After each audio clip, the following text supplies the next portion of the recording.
2, and a 3. Tweeting it out. Friends and neighbors of the Reject Nation, let us know if we are live.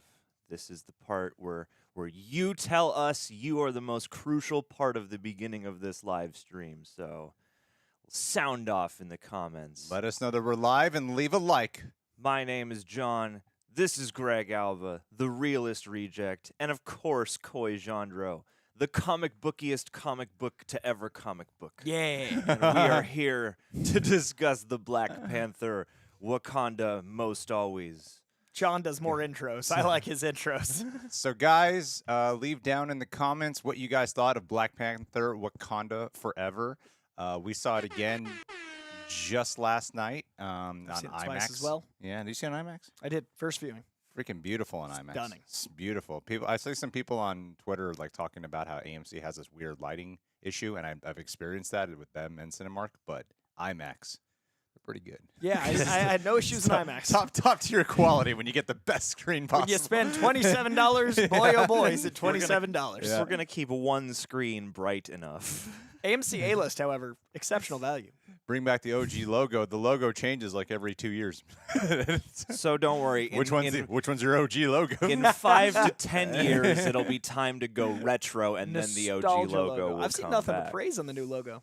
It's sleek, yeah, it's nice. But like yeah, That was a good But call. what do you got? Put down in the comments. 1 out of 10, 1 to 10. What would you rank Black Panther Wakanda Forever? Also, Put it down before everyone gets into it, because I see many comments already, jacket is from boxlunchgifts.com. Check out Box Lunch. Every $10 you spend, you feed someone. They give a meal for every $10 you spend. So they're an incredible company, incredible fandom, actually good people, and that's where this jacket's from. Box Lunch, check them out. And we're drinking. Well, the boys here are drinking G Fuel. I made sure to hook them up. G Fuel. Yeah. Go save yourself 20%. Yeah. We'll get the plugs away at the top of the show. Find the links that are not in this description box. Because this wasn't a whatsoever. sponsored We just actually used them. All right, so it looks like going through the comments here, everything's at least on average above an 8 here for you guys. A lot of 8s, 9s, and 10s. Yeah, that's a good amount of people. All right, 8 through 10, 8 through 10. Okay, well, there's a lot of spoiler details to get in through, so if you guys didn't catch the memo, it is a spoiler talk. So after seeing it twice, I will say that after the first time watching it, was definitely in massive awe over the film, and I still loved it the second time around. But I did find some problems that I was like, oh yeah, I didn't. This wasn't like a gestating or long-lasting feeling after the movie was done the first time I watched it, and it was just stood out to me more because I was on a second go-around. So I was like, all right, let's put a little bit more of a critical eye on, and there's it did not change my opinion. I still love the hell out of this movie. But I do find that they're like, yeah, I want to talk about like the Everett Ross storyline. Some of the qualms that I've heard about Riri Willams, of course, got to talk about Killmonger appearing in here. The Civil War parallels. There's a lot to get into on this particular review here. So here we are right now. Then the dude drops a 2 after they say that. What does that mean? Someone, we said it's an average of an 8, so someone was contrarian because we're on the internet. Yeah, you gotta love the contrarians. Yeah, they're just like, You gotta ah. love the contrarians. They meant to hit a 1, they just messed up. Yeah. So, Coy, what would you say? What I want you to describe really fast is you had issues with Namor. I did have issues with and you Namor. didn't really get a chance to go too deep into that. What was True. it? So I basically, it's funny. I went the other way. My first viewing was more critical, and then the second viewing, I tried to let go of the steering wheel a bit. So it's somewhere between a 4 and a 4.5 star film for me, and the 4 Out is of 10, right? out of 10. I mean, it's a 40%, like that guy with the 2. No, but it's between a 4 and a 4.5 star film for me, and it depends on how I feel about Namor, because Namor is the villain of the story, but at no point, and I love when a villain is sympathetic, and I love when you understand the perspective of the villain, and I don't like mustache twirling villains. That being said, I have to process whether or not the characterization of Namor felt authentic to what I perceive the character as in a way that I don't feel hypocritical, because I often discuss how much I love Zack Snyder's view of what heroes can be and the gods above us and his entire universe and that very tangible world he built. But I often then say I don't see his Superman how I see Superman. I don't see his Batman how I see Batman. So I'd be a hypocrite if I didn't do that for every property. My issue with Namor is I've always seen him as arrogance first. The first thing I think of when I think of Namor is arrogance. I think of a man who thinks himself more than he is, even though he's already a king and a god. And that's kind of the point, is he's already 9-pack-tastic, god of Atlantis, seen as all this, but he always thinks he's even more than that. He thinks he can take out all the Avengers. Sometimes he can. He thinks he can do all these things. I never felt any arrogance from Namor like I would with Namor. I felt confidence. And also, he was hospitable. Dude, like, welcome people back, gave a tour. I don't see Namor, like, bopping around with Shuri and having that kind of relationship, because if that is the way it stays when Sue Storm has a crush on him instead of her absent-minded genius but curmudgeon husband, I'd be like, well, you should probably get the nice guy. And Namor was a nice guy, and to the point where I understood his perspective, he just had to act first. He felt that in defending his kingdom, he was the one that had to strike first in order to protect things. He was invaded, he was exposed, he had to set a precedent. Every decision he made was to protect his people, and there was no shred of it being about him, to the point where at the end of the movie, the very last scene was him defending his actions with plausible thought, as opposed to, I'm Namor. Like, it just didn't feel like the character to me. But all of that being said, it was the exact right characterization for the movie. It is exactly the villain Wakanda Forever needed, and it's the exact type of villain the sequel to Black Panther needed. It's the exact type of villain this movie with these characters needed to tell their story. So when I'm thinking it's a 4.5-star film, it's when I'm completely thinking of it as a film. When it drops down to a 4 for me, it's when I'm going, okay, but at what point does the character exist in name only? And that's my issue. Fair enough. Fair enough. It's a nuanced criticism. So. I feel like I do think he is quite stubborn, though. Stubborn is a thing. Maybe not complete arrogance, but I think he's incredibly stubborn. Like, he's been down there for a very, very long time, and he's like, no, this is the way it has to go. And on top of that, too, I think when he's showing, because on my rewatch, I was like, I remember feeling like this is coming along a little fast when he is like, hey, Shuri, here's my whole backstory, right? Mm-hmm. And while I like the backstory and I think thematically really works, and overall I enjoy it, I do think it like kind of comes fast. But in the end of the movie, revealing and taking her on a tour made more sense to me because of the fact that he is trying to create an alliance with her and create a type of sympathetic approach. That way he can ultimately, he's trying to get Shuri to side with him. And that's the reason why he's showing her around. I always felt Namor would be like, hey, this is my army. You're listening to me. Sure, but I think this is more interesting and nuanced. No, that's what I'm saying. Though that's why it works for the movie. Yeah. It's versus kind of like, who the character It's is. kind of like Thanos. In when I read Thanos, he's usually just like, "I'm the master."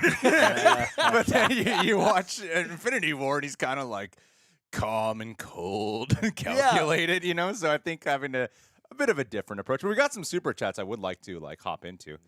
But no, I think it's fair to have those points. That's just There's only that's a my couple of biggest them. qualm, Yeah. and I like being able to be like, not for me Yes. all the time. Yes, but did you guys like Namor? One of the few times I disagree with Coy. Oh my God, you got some Coy You disagreements know what? in here. It's inevitable. People, And What that's fine, happened to the 'cause Marvel they were shill? nice about it. Start the Coy hate. Starts here. Yeah. You're supposed to shill. And also Justice someone- for Namor. Someone in the chat was saying, let the other guy speak. You asked for the in-depth answer, and I wanted them to get all Yeah. queued up tech-wise. Yeah. I wasn't bogarting. I think passed. you guys know how we. I do Aw. believe that Coy is he's entitled to his opinion, and I don't feel the way Coy feels. I know John probably doesn't feel the way you've. I don't like Hispanic people. Well, so- that might affect your experience. This might be a different And Black conversation. Panther made me like black people. What do you know? Hey. It's kind of just crazy, you know? There we go. We've taken the hate off Coy with satire. Just satire and racism. That's right, man. One leads to the other. Yeah. Nash Sanadiki, how's it going, buddy? Thank you for the Gene. super. Thank you. Sorry, I totally Yes, distracted now you. to be serious though, I both times really loved the portrayal of Namor, but I completely respect the argument about spirit of a character versus execution, and I can't take that from anybody. Yeah. I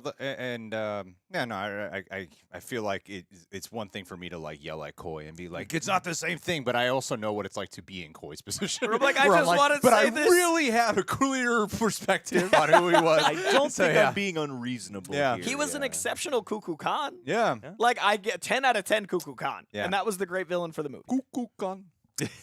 More Cuckoo M'Baku, Khan. though, next time. Yeah. All right. Nash Sanadiki, sorry. Val scene felt last minute to promote Secret Invasion to explain why Ross is on the run in the trailer for Secret Invasion. Yeah, on my I wasn't really dissecting it because I was kind of just waiting to see where it panned out the first time I watched it, and it wasn't really my lasting impression thinking about the scenes in it because it's only like 10 minutes of the movie, really. The stuff with Martin Freeman and Julia Louis-Dreyfus, it's not that long.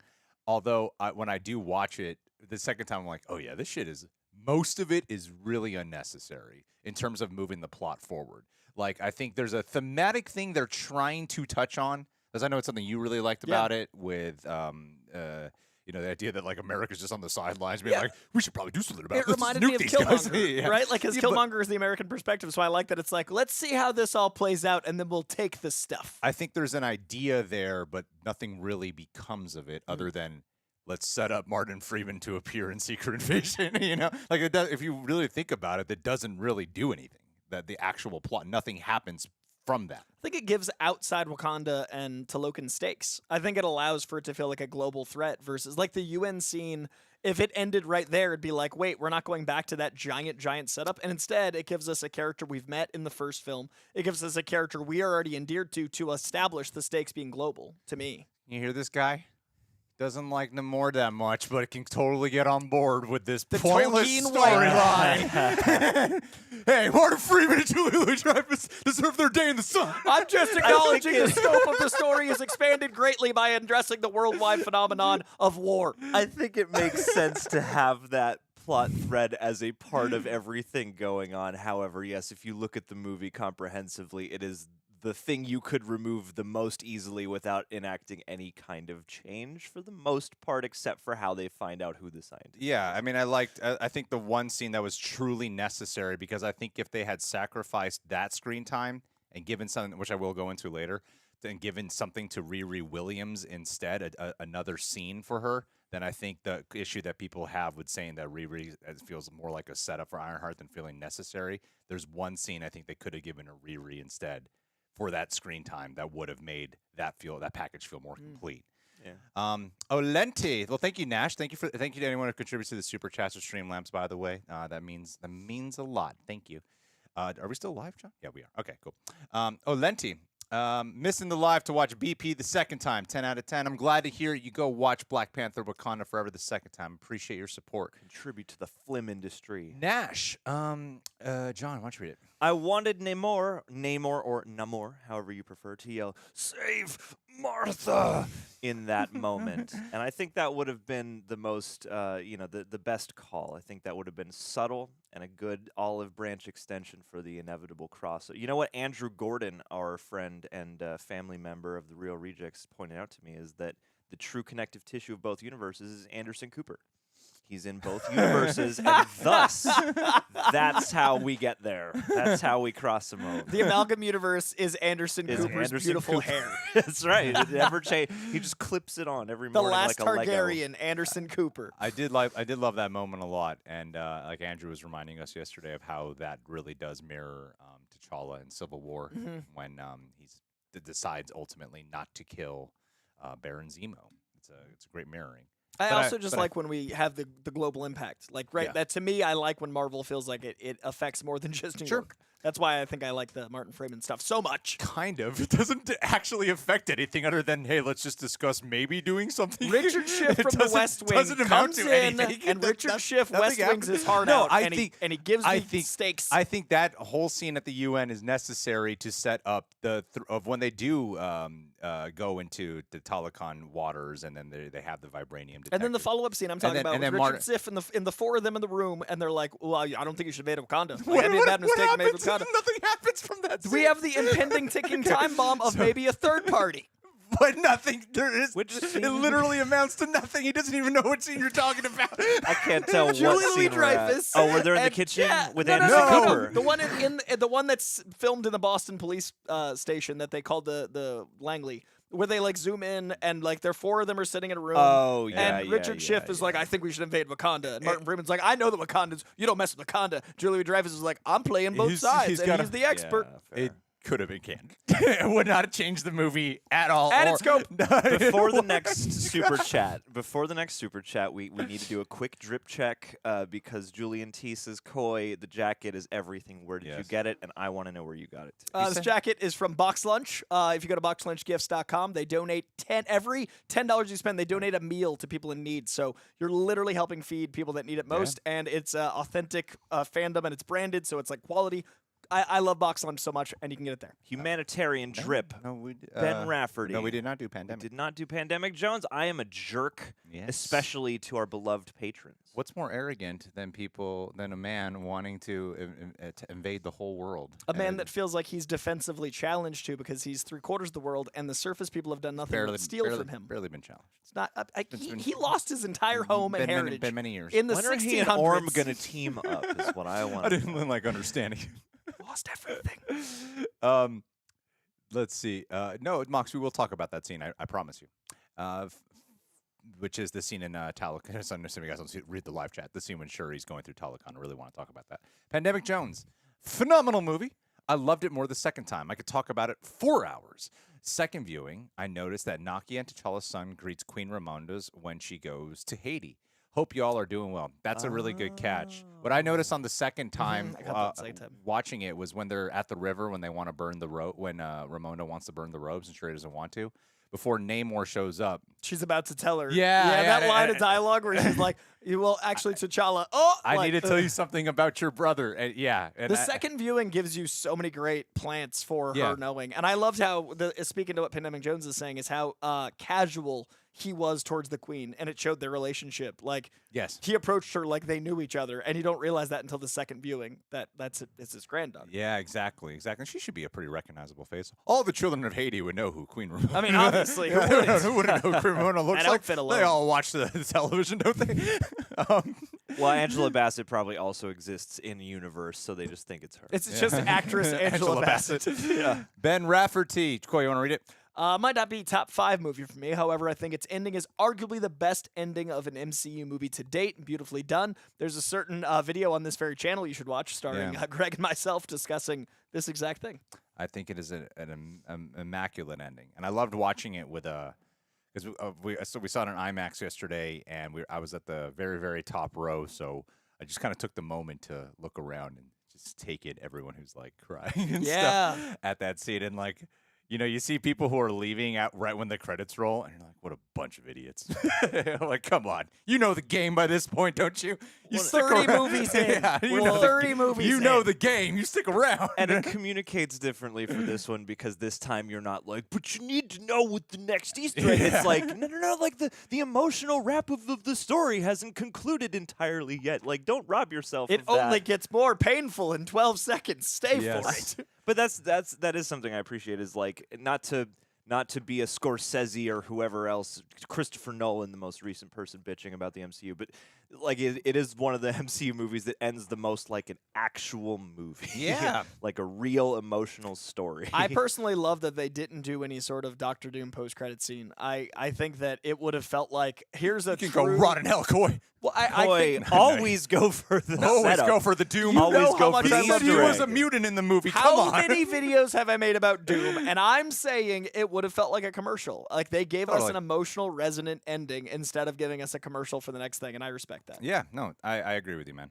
I agree with you. I love commercials. I remember the first time watching it going, this would feel really inappropriate if Doctor Doom suddenly showed up in this film. Yeah, if there was a scene at the very end that wasn't somehow more jarring just emotionally. steps right into the fire on top of T'Challa's I am charred up Doom! robes. Can we take a second to put those super chats away? Because I do want to acknowledge this. So yesterday, this was the first thing I woke up to. It was literally the first thing I woke up to. And I wanted to like say something quick on YouTube about it, but I just chose not to. And I did talk with some people about it. Kevin Conroy, voice actor for Batman the Animated Series, the Batman games, many of the DC animated movies. Like I grew up on Batman the Animated Series, played the games, and like all those things. And I've never been so. I don't want to make this about me. I will just say like it's my first time ever where a voice actor has passed away, where I was like, wow, I'm really I'm really hit by this. This is really devastating. It's always sad if you hear about someone passing away, but this hit me on a different level. And I think for a lot of people, it did as well. You know, like all of us grew up watching Batman, the animated series, and stuff. And he is the voice, and many would argue that he, as a matter of fact, like a month ago, I was watching Kevin Smith's ranking of the best Batman, and he put Kevin Conroy as his favorite. And I heard, I'm like, yeah, you know, he might just be the best one. And he had the perfect balance. And he died at 66. That's pretty, that's too early to go. It was one of those things where you just don't expect it. And even when he cameoed on Crisis on Infinite Earths as a live-action Bruce Wayne, I thought he did an excellent job. I was like, holy shit, he could be like Batman Beyond Batman if he like live-action version. And he was in the show. I'm just saying that he could be like that in a live-action form. And so, I just want to say rest in peace to the greatest Batman voice actor and possibly the best Batman that's ever existed.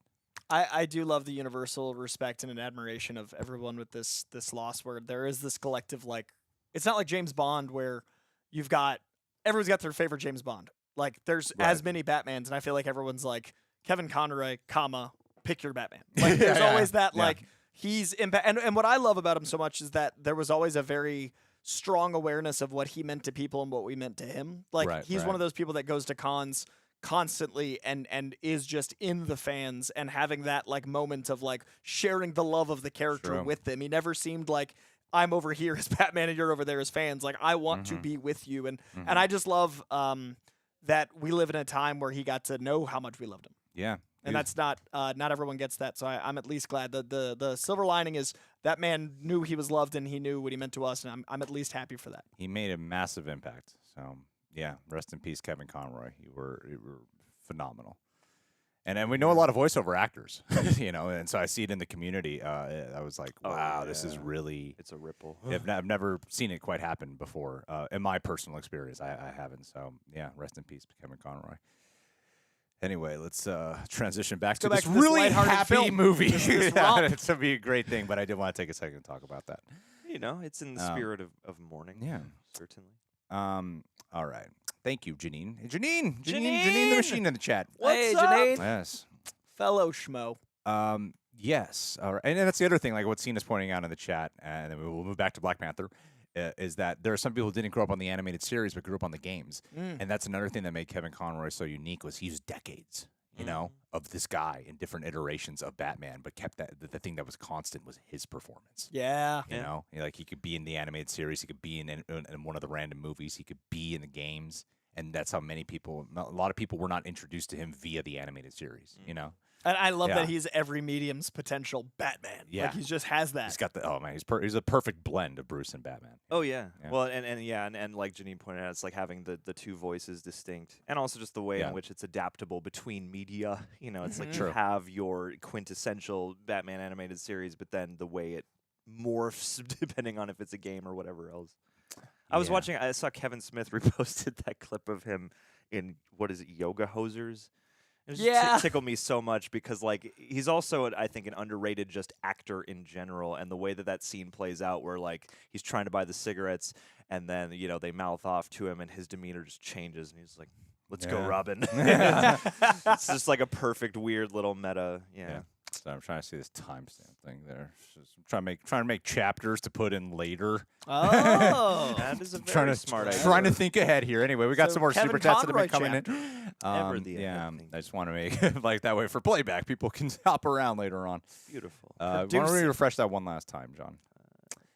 What did you buy, Doe Eyes? How about my man Killmonger? The Killmonger scene was great. I gasped. Because it was one of those moments where you're like, are they going to do some like deep fakes to show all this shit? You know? Yeah. Oh, dude. I feel like the whole theater collectively. He's still here. Don't do it. Don't you do it. Don't do it. And then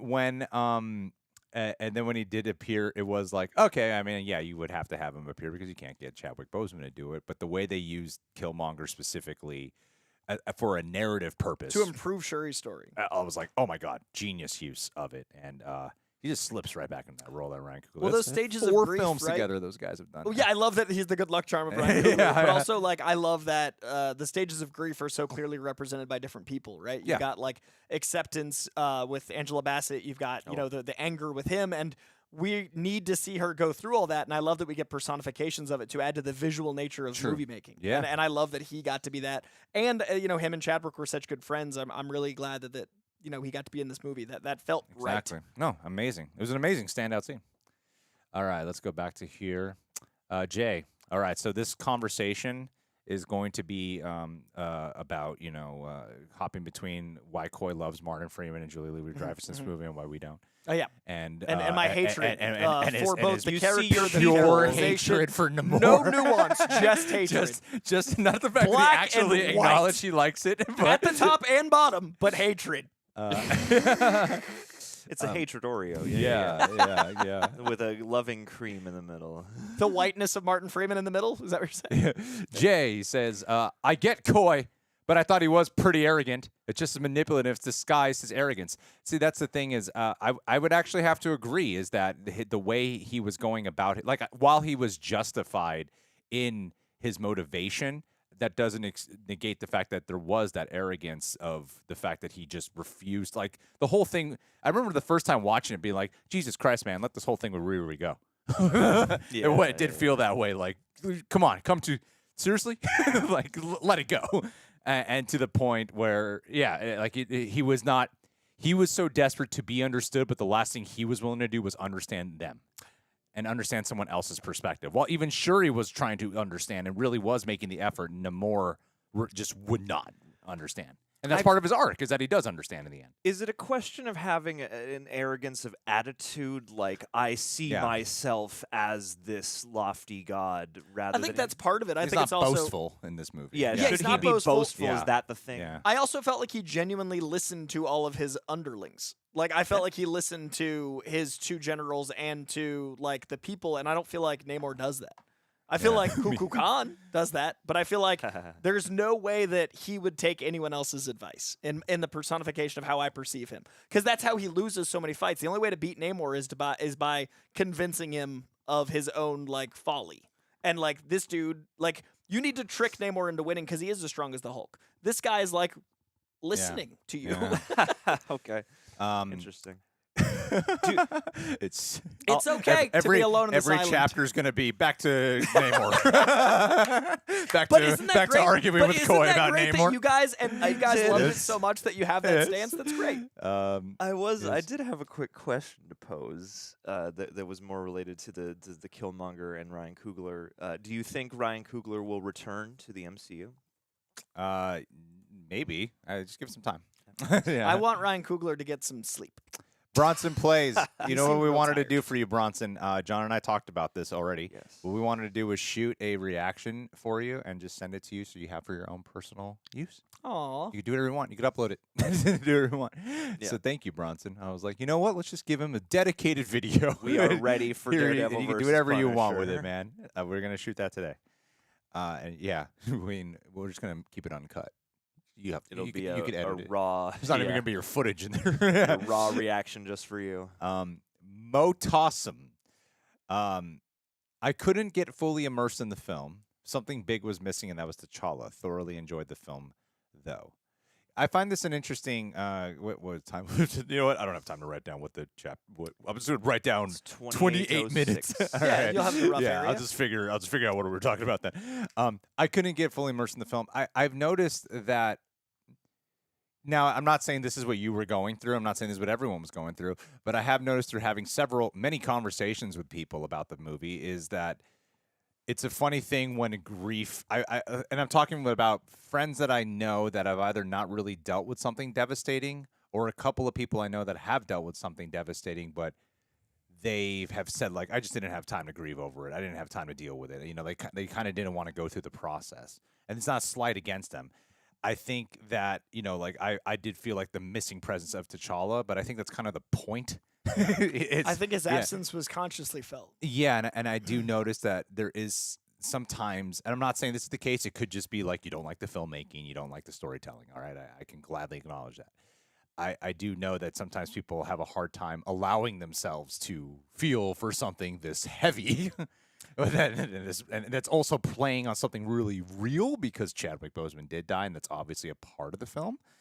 And if you're someone who's I know that there are people who just can't really connect with that if they haven't either been through something or they don't like to deal with those kind of emotions, And especially walking into an MCU movie, it's not really the kind of thing you deal with, I thought it was really smart in the way they did certain subconscious elements. Like this one had a lot more vocalization versus the talking drum. Like, especially in Tolokan, but even in some of the Wakandan scenes, they added a verbal chorus, and I thought that added like a disorientingly human element to the score, and that made you feel the difference between the first film's like more James Bond flavor.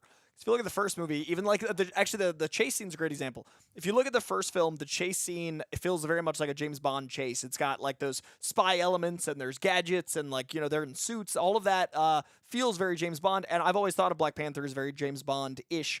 This one, they need to lean into more of a geopolitical drama. So I love that the chase scene leading up to that bridge in Boston is much more of a down and dirty action that leads to drama. So they removed the spy element, which feels like T'Challa. Like he equals that. So I think they consciously were looking at even the tone of the film of how can we make sure that you notice that T'Challa's not here, even when he wouldn't be here. Like T'Challa might not be in that scene if we hadn't lost Chadwick. That might have been a scene of those three women, but they consciously made it a different flavor so you do notice. And I think that was brilliant and good that we all wanted him. We all missed him, and that was the point.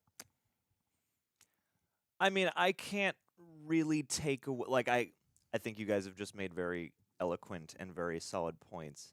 I think I can understand how somebody might see this and just because it's life, it's finite, there's nothing we can do. I could see how you might just not be able to click past the fact that he is not there. And it's like, I get that that's the point, but sometimes, I think sometimes even if it's the point and even if you acknowledge it's the point, I could see how you might still not be fully clicked into the movie because, I mean, that presence he did bring, especially for the amount of talk about the first movie about, like T'Challa is a very regal character in a lot of ways. There are a lot of other supporting characters who are much more big and colorful. But, this movie does kind of show you how he was the core that guided all of the gravity of that. And without that core, I think, and I think we all think that they did a tremendous job in using that and embracing that. But, for some people out there, I can just see how it wouldn't be a scenario that you can fully immerse into just because you're so aware that he's gone and cannot be on the screen. And that's the thing is I wouldn't have wanted any deep fake to happen. But at the same time, I wonder what people might say if they did, just to feel like he was there-ish at some point, or even if they had done some kind of like, let's show him, physically on his deathbed or something like that, which I think would have been a bit ghoulish, but I don't know. I get you. Can I want to address a really dumb comment. This stupid ass. So someone in the chat just said, stupid. Why would it be a slight against anybody to not grieve for a fictional character or even the real man that you never knew? Crying face, laughy face, slight, goofy-ass fanboys. No, I want to acknowledge it because I like these people's ignorance. There is a world we live in where fiction and nonfiction are your experience. The reason movies work at all, whatever shitty movies you enjoy or good movies you enjoy, it's because you and your subconscious are immersed in the story. So someone's effect on you is subjective because it's your experience of knowing them. So whether a character is fictional or real, whether they make a movie about someone that actually existed or someone that was a hero that was written down, doesn't matter because your brain goes, this affected me. The reason a horror movie can make you scared is because it affects you in real life. The reason an action movie makes you tense is because our brains are wired to experience things. So anyone that experienced grief over losing a man they had never met versus a character they had never met, or someone they had met, it doesn't matter because your brain doesn't go real fake. It goes, I was emotionally invested. And your lack of emotional investment or your lack of emotional maturity or your lack of ability to feel isn't our fucking problem. So let people feel things and let people grieve however they choose to. And if you don't feel that way, keep it to yourself because all you're doing is making yourself look stupid. You're just a Marvel fanboy. Dream restore. People's lack of emotional maturity about how people feel about emotionality is so embarrassing in this country, and I see a lot of this around this movie, and it's patently unacceptable. Especially this movie. It's not an animated drawing. It's a real life person. Right. And I think it would have felt false for everyone involved if they decided to just recast T'Challa. I think it would have felt very false. Sure. I don't think the genuine part of the strength of this film is the genuine emotion that you can see on display, and how could you possibly generate that with like we got a new actor, we're just Like it's like I'm uncomfortable by this even happening. Yeah. Anyway, let's move on to more fun things in life. Pandemic. Like this one. Shuri got me emotional multiple times. First movie that made me cry in the first minutes of the movie. Everything about that opening and the MCU fanfare had the tears flowing. Or the lack of MCU fanfare. Yeah, That was beautiful. I do love the silence there. Look, Coy, you won the crowd over. I'm just going to remind people that he hated Namor. Write it down. Bring you down. 34 minutes. Back to Namor. Pull you to the bottom of the sea. People's judgment. I made someone so hard in wing the it chat, back so that around. makes me happy. Oh, good. Yeah. That's what we strive for. No, I wouldn't say then don't make the movie. I think what they made was something beautiful and powerful and different and unique and something special for us, for everyone involved. It's like I've heard several people say it allowed all of us to grieve. I think it was with really them. beautiful, especially juxtaposed Yeah. with Thor, which, Yeah. the more we look on, Thor wasn't the same impact as this. And I really Yeah. love that back-to-back we had that rock intro in the Marvel fanfare, which was like jarringly different, Right. followed by this very jarringly different. And I think my favorite thing about this is the first thing I told Greg. Silence is my favorite character in this film.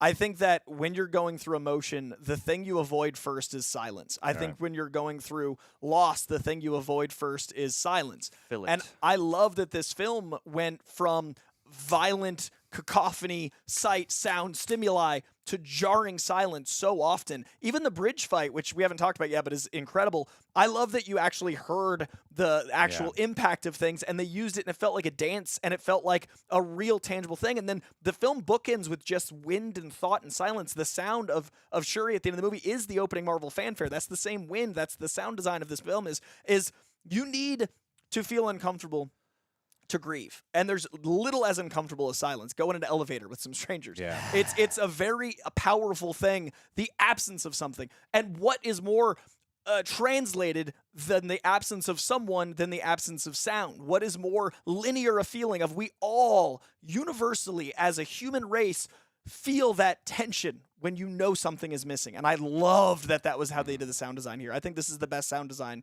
in a Marvel film, hard stop. Oh yeah, well, and I feel like too that there's something about when we lose people in a communal.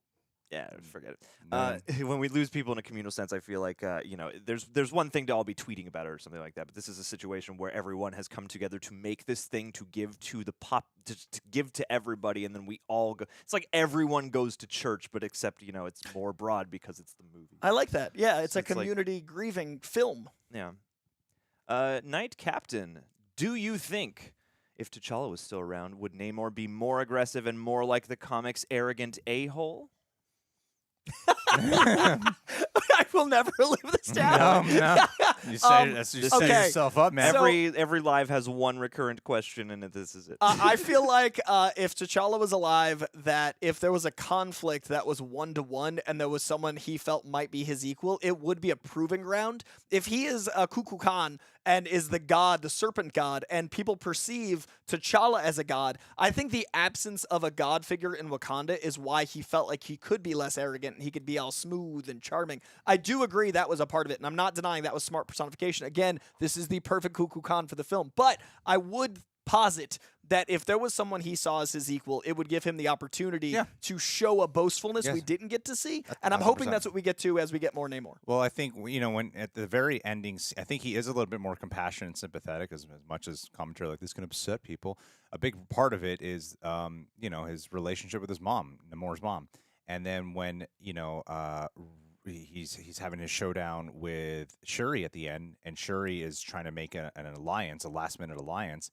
When he's after she sees Ramonda in the astral plane, he looks up at Shuri and he sees his mother. Mm-hmm. So I think there is a bit of a softer quality, and he even gives Shuri the mom's bracelet. Yeah. So I think part of his softness can come from the actual DNA characterization of what's in the screenplay with Namor and his backstory. Where if it was T'Challa, I think he would be kind of like, why the fuck did you go open up and talk about vibranium and tell about, then I think we would have gotten that more aggressive version I of agree. him, Well, and I do think it's been planted, like there are seeds of it, so that gives me hope. Like, I do think we've seen the potentiality for it. Right. Yeah, for sure. TJ Langlois, 1989.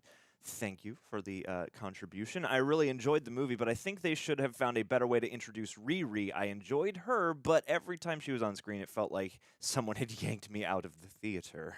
And on to Disney Plus. Just like She-Hulk kicking down that fourth wall. You see, the thing that I thought that they could have done to make Riri feel a little bit more, to have that button of her feeling like essential, was the second time watching, because I've always liked Riri in this movie. I've always enjoyed her, and she is integral to the plot. I don't agree with this assessment that you could have done this movie without her, because I'm like, she's such a big catalyst for everything, the springboard for it all. And you said something in your non-spoiler review, and I did notice it a couple of times here, and it was specifically when Ramonda died. When Ramonda dies, and then I'm like, I wish you kind of just stayed there for They just pulled like it for so like quickly. for like 10 more seconds. Yeah. And then what I noticed was like, there's not really a scene with Riri dealing with this. And I think if you cut out the Martin Freeman shit, Someone just said he was underappreciated. I think if you cut that shit out, the Martin Freeman and Julia Louis-Dreyfus, if you eliminate that and you instead gave a scene to Riri Williams that was her feeling guilt and feeling regretful, because this whole time she's being like, no, this isn't my problem, this is my responsibility, why am I here? And then you gave her a scene that was like, Ramonda died because of me. And if she was feeling the weight, the conflict of if she had some line in there of like, none of this, if she had a scene with Shuri of none of this would have happened if it wasn't for me, then that would have made her character feel much more essential. And like, she has some line at the very end of the movie that's like, I thought I should make up for for what I did. Like, it's so casual. Sorry about that. But it would bolster her joining the fight. And then you could have had something with Shuri being like, well, then don't throw away what you can do. Do something good with it then, and help me fight. And then it would have made it more powerful and meaningful. And I think if you had given her that screen time instead of Martin Freeman and Julia Louis-Dreyfus, then we would have had something that would have added more characterization and more necessity to her character being in this film, and it would have thematically fit better with everything they were doing. Do you think that instead of I'm defending my boy? Do you think instead of getting rid of the Martin Freeman, do you think just adding would have been too long of a film? Sure. No, but actually, like I know some people have pacing issues. I with think the movie. you just keep his scene in the woods where he talks to Okoye and Shuri, and then you lose the rest. Or you switch it up and have him create the vibranium detector and make him Riri Williams. Martin They got to Freeman, protect the whole time. essential. That's right. Why isn't this called Wakanda Forever with Everett Ross? Everett Ross forever. Colonizer forever. I'm just gonna have to go through this whole video and read you this. I'm just gonna listen to the whole thing back. What colonizer forever? Saya Diakite saw it too. We are all in that club now. Hell yeah, Saya. Thanks for being here, brother. Thanks for being in the super chat or sister. I'm not sure. David Holler, aka Legion. Hey guys, love your Chanel. I have been wondering where you guys have Legion in your Marvel TV ranking. I never hear you guys talk about it. Well, I've never seen it. Seen That's why he doesn't talk about Have it. you seen it? I've seen the first season. I excited. want to watch the rest. I actually want to rewatch and go all the way through. It's very high up there. I think it handles very existential thought very well, and it visually manifests a lot of concepts from the comics very well. Yeah. Also, Aubrey Plaza, delight. Right. So it's something that I really appreciate. But unfortunately, when it was airing, it was in the time that things were just starting to ramp up in comic book culture, and it felt like Fox was not going to be carrying on. So it was like, how do I juggle my time? Right. I do think it's worth watching, and I unfortunately haven't had time to watch it. What I will say, I actually enjoy their scenes. Martin Freeman, Julia Louis-Dreyfus. I enjoy, because I enjoy their characters and I enjoy their scenes. I enjoy watching them. I just think if there was something to axe, it could have been that. If there was something to trim the Understood. rundown, it could have been that. And yeah. You know what's funny? Christian Harloff would have cut Ironheart, and I'm like, what? Yeah, I don't understand. I'm like, yeah, that's why I was saying what I just said, because I think that would have just, you could have kept every scene the same, and if you just added this one scene, then it just would have completely changed the context of all those scenes. Yeah. Of if you added that one thing with Riri, because there's not even an acknowledgement of Riri being like, she died saving me, because she did die saving her, right? Yeah. Like if she had just gone up the water herself instead of going back down to grab her, she would have been fine. Yeah. And then instead she was Yeah. like, Wakanda did a lot for me there. yeah, I figured I should help. Yeah. I owe you one. Yafe. Yafe. It felt like they were holding back in the fight scenes. I'm surprised there wasn't any blood, considering they fight with spears. This is a Marvel PG-13 Yeah, that's more of a- movie. If we're gonna get the violence and we're gonna get the moves, we're going to remove the blood. But I will That's the say, MPAA, not even nothing else. Yeah. but it's. I still thought there were a couple of moments where there were impact moments that really hit. Like both times I've seen it. When oh my god, I'm totally blanking on his name. Do you remember the name of the guy who Okoye fights one-on-one on the freeway? Tuma. Tuma, yeah. When they fight, there's a moment where he hits her, where he has the spear down and he launches her into it. Both times I've watched it, the whole crowd. I watched it both times, super silent crowd. But that moment, everyone goes, oh, like they That's really an ooh hit. Yeah, that's a real ooh hit. And when Shuri rips off one of his. Oh, that's ankle an ooh wings. hit, yeah. And when she claws his back too, like Yeah. there's minimal blood, but it's enough to go like, ow, I Yeah. liked that the movie is very sorrowful and poignant and silent, but the moments of whoa are so big because of it. True. Like the theater experience is great for this one because the silence again, but then juxtaposed with like very intense action. Yeah, sure.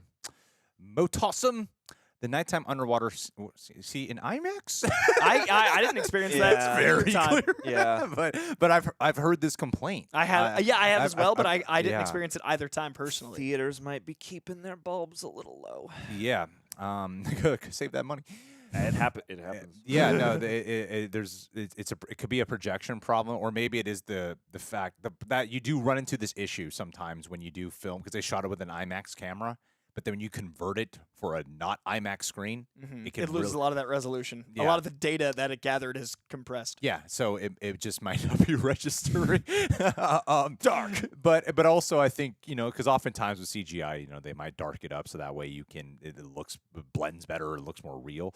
But on IMAX it looks phenomenal, honestly. Like it looks so realistic because it's a blend of people really being underwater, and yeah. So I'm sorry that was your experience with it. So you can just like find $28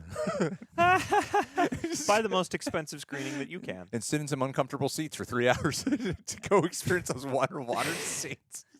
Just to relive those moments with visual. Then leave the theater. And make room for Doom. That is a fair point. She does pull herself off that spear, and there is absolutely nothing on it. Yeah, there was no blood on the spear that was in her But body. it still feels painful It's as the sound shit when design. she's like It does. walking because there's no music. Yeah. Yeah. Tins or Tinsy. Yes, it's not bloody. Yeah. Thank you very much for chiming in. How do you guys feel about Namor killing Queen Ramonda in Killing Blood after Kill Blood after getting to really know Shuri and finding out what she was lost, and after finding out how close he was with his own mother? Why do that? I don't. I think he didn't did it to kill make her her the queen. directly, though. He intended on murdering her. Yeah, I think he did that to make her He He the literally launches like 100 He's water like, "You're bombs, letting yeah. me in. You know what? The second it left my mouth, I was like, all those bombs. and then he's like, "You're the queen now." Yeah, I think that was the reason Yeah, he did it. I think absolutely. to make No, her you're- queen, you're so right. therefore Yeah. he could manipulate her. I think he saw that he could manipulate Shuri easier than Ramonda, so he killed God, Queen. she is so even. that Every scene with her and Okoye. every breathing moment Angela Bassett is on screen is just so like it's really easy to call them like the Oscar-winning moment scenes, like the scene with her and Okoye, My God. which is a powerful scene. Like I'm not trying to slide it by saying that, but even like this really smaller moment, like when she is standing off with Namor, what I love is the layers that she is. She is strong, stern, but also scared. And you could feel all those qualities. Like it doesn't matter that I'm scared. I'm not gonna show that. But you Yeah. could tell she has that. And I The think that's undercurrent. She always has so much going on just under what she's yeah, showing. and like that as much as like she doesn't have time to really grieve. Yeah. And she has to stay strong because she's leading this. Like I love that scene where she has when she's baiting baiting Namor on the water, and like he's like threatening. He's like, "I'll tell everyone about you." He's threatening, "I'll kill you and everyone." Like you can tell she has to stand her ground. But then when she reunites with Shuri, it's just like, oh my God, thank you. I'm with my daughter. I thought I was going to lose my daughter. And that's like the feeling she was having that whole time was I'm afraid my daughter's going to die and I can't lose another child. Yeah. And so I love that you got those details of her performance just throughout. I genuinely believe, and you know what? I feel like she wouldn't get even a consideration just because of the role she plays in the movie, but I feel like Letitia Wright is fucking phenomenal in this film. And I feel like she's just as worthy of a candidate for Oscar consideration, but if there was like the super obvious pick for me, it would be Angela Bassett. Well, and what I loved the second time around especially was it really highlighted Shuri's struggle with faith. Yes. Which yes. was there for me the first time, but the second time I was like, wow, throughout this is a huge theme that is very subtly played for the most part. And that's why I got rid of the vaccine in me. I pulled it out, giving back my Like, immunity. She's so good, I'm going to listen to her. You know, there are cultural. Anyway, Veilun, I thought that Iron Man 3 kid would be Riri's friend. How cool would that be if Iron Man 3 kid went to MIT as well? Little insidious boy. Yeah, I like that kid. I like that everyone was so confused when he was at the funeral. Bring him back. They can use him at any time. He's canon. He is canon. I like to think Tony like met up with him at some point, like off screen. They got shawarma, yeah. And then they were like, "What are you doing with my kid, you creep?" Was a billionaire hanging out with so many kids. I think that what's his name from Miss Marvel will likely be in some point a guy in the chair or some sort of superhero builder, maybe with Shuri and Riri. Aisha, yeah, you're right. Shuri would be considered lead, and Ramonda would be supporting female. Devin, world building was top tier, better than Black Adam. Nothing is better than Black Adam. All right, cool. I think they did different things. Like they weren't trying to be the same thing. Guy interviews The Rock, can't criticize shit. Once you hug that man, it changes everything. I think Black Adam might have been the best movie ever. 2 days ever since. I'm up 7 pounds because of that hug. Call IFC. Call the film archive. We gotta put Black Adam. You gotta bang. sit Scorsese down and you When's let him Black know. Adam getting a Criterion release? You know what? That's what we need. We need The Rock to hug Scorsese, and then all this discourse will stop, and Yeah, Scorsese will understand. Hug Scorsese, hug James Cameron, hug Christopher Nolan, all those guys. Yeah. That only The Rock can save us. That's my official comment. That's my official statement. I don't know why this comment's hidden. Oh, let me show this. I saw this movie in 4DX, and yes, I was very wet at the end. That's good. That's a funny ass comment, right? There would be tons of water I like you're effects. consciously unmuting that. You're like, let me just go like, ahead. man, they really Let me embraced raise the some water. awareness for this. Embrace your inner moisture. Say, diakite. I am the guy that stays until the post credits. Like the movie, and like I always say, I appreciate you three's existence. Thank you very much. That means a lot. Thank you. I appreciate you You've staying been through the in post credits. So many of these. Fossil73. My friends were wondering if Riri needed to be there. How come the CIA didn't have her machine reverse engineer ready to replicate, making her presence unnecessary? Because they needed the machine on hand. It's the only one to they do had. that. They would need to have the machine first. But it was a joint operation, they said, between like SEALs and the government, and so That was the To actual go operation, retrieve not it, the but they never machine. retrieved it. they never retrieved the machine itself. Right. No, So because they, okay. Namor's Because people, it they was drop literally it on the beach. Wakandan soil. But Yeah, how they co- drop it at But the how beach. come they didn't, before taking it into the water, they didn't try replicating it themselves? Because you can't replicate a Tony Stark suit. She's smarter than Tony Stark. What are they gonna do? Invent some science? Come on. It's exclusive. Only she can do it. That is a fair point, though, because, yeah, I guess they would have had to have placed it down there, so they would have had it. I guess you would think some resourceful government agent should have gone, hey, let's get the plans for Control this. C, But it's the- Control V. But at the same time, depending on the urgency, You could tear it apart like a car and understand the mechanics. It's not like she can't be that much Stark and all. Well, I don't know. Mike, She you goes She like built quantum- an Iron Man she suit deals when with she like was quantum 14. shit and stuff it's too. it's yeah. off-screen shit, but it begs the question, like, how urgently did they need it? Because if you get this machine, you wouldn't just be like, okay, first thing is we're going to dismantle it, even though we didn't build it, so we don't directly know how it works, and we're going to figure it out, and then we're going to use it to She find also mentioned the vibranium. software was so encrypted that she forgot the password and had a year of getting back into her own Right. system. So, like, it could be argued that she was like, no, this is firewalled. True. And because plot. No, dude, yeah, it's mainly just plot. All right, like the bottom line is just plot. You just roll with it, and yeah, it's a bit of a hole there. I'm sure on Ryan George's pitch meeting, which I would love to see if he pulls off a pitch meeting for this film. That'd be the most eggshell walking pitch meeting your ass has ever seen. I think that would be the kind of thing he would point out. Devin Pangrekar. best female-led comic book movie since Sure. Wonder Woman 2017. Fab. Is that the word on the internet that it's like a woke movie? Is Oh, that, I'm sure. Is that It's it? got Is people that that don't it? look like the people complaining, so it's woke. I'm actually out of tune with it this time around. Normally, I love to make fun of that. I just assume Black Panther went woke. But I don't feel like it's like in your face about it because they're all from the previous movie. That makes Matt, sense. you're Other than offering Riri- logic to trolls? Other than Riri Williams. Are you saying that think people that it's- use the word woke unironically have the intelligence to look at the past? Yeah. No, that's something that didn't hit me directly never until thought about after it. the first movie. So I Yeah. was like, oh yeah, this is like a female-led experience because like the most prominent male figure is what, M'Baku? Yeah. who might be the next like king, but like, you know, I in the think actual he's- story. I think And he Martin Freeman? the most masculine presence. It's like, I'm living in Wakanda now. He is. He's the new White Wolf. He's the new White Wolf. Yeah. Get this man a metal He's arm. Tom Cruise in Last Samurai. He's vibranium gonna be arm. that guy. I love so much that I watched this movie and felt nothing too strong or against Martin Freeman, and now I'm like the Martin Freeman cheerleader. Like, You're the Martin you know what, Freeman guys? guy. Martin Freeman's I really the MVP. like him. I like him. And you know, I enjoy scenes. Doe Eyes. Thanks for the I almost said economic, but that would be comic recommendations, Coy. And for the economic recommendations. I got you.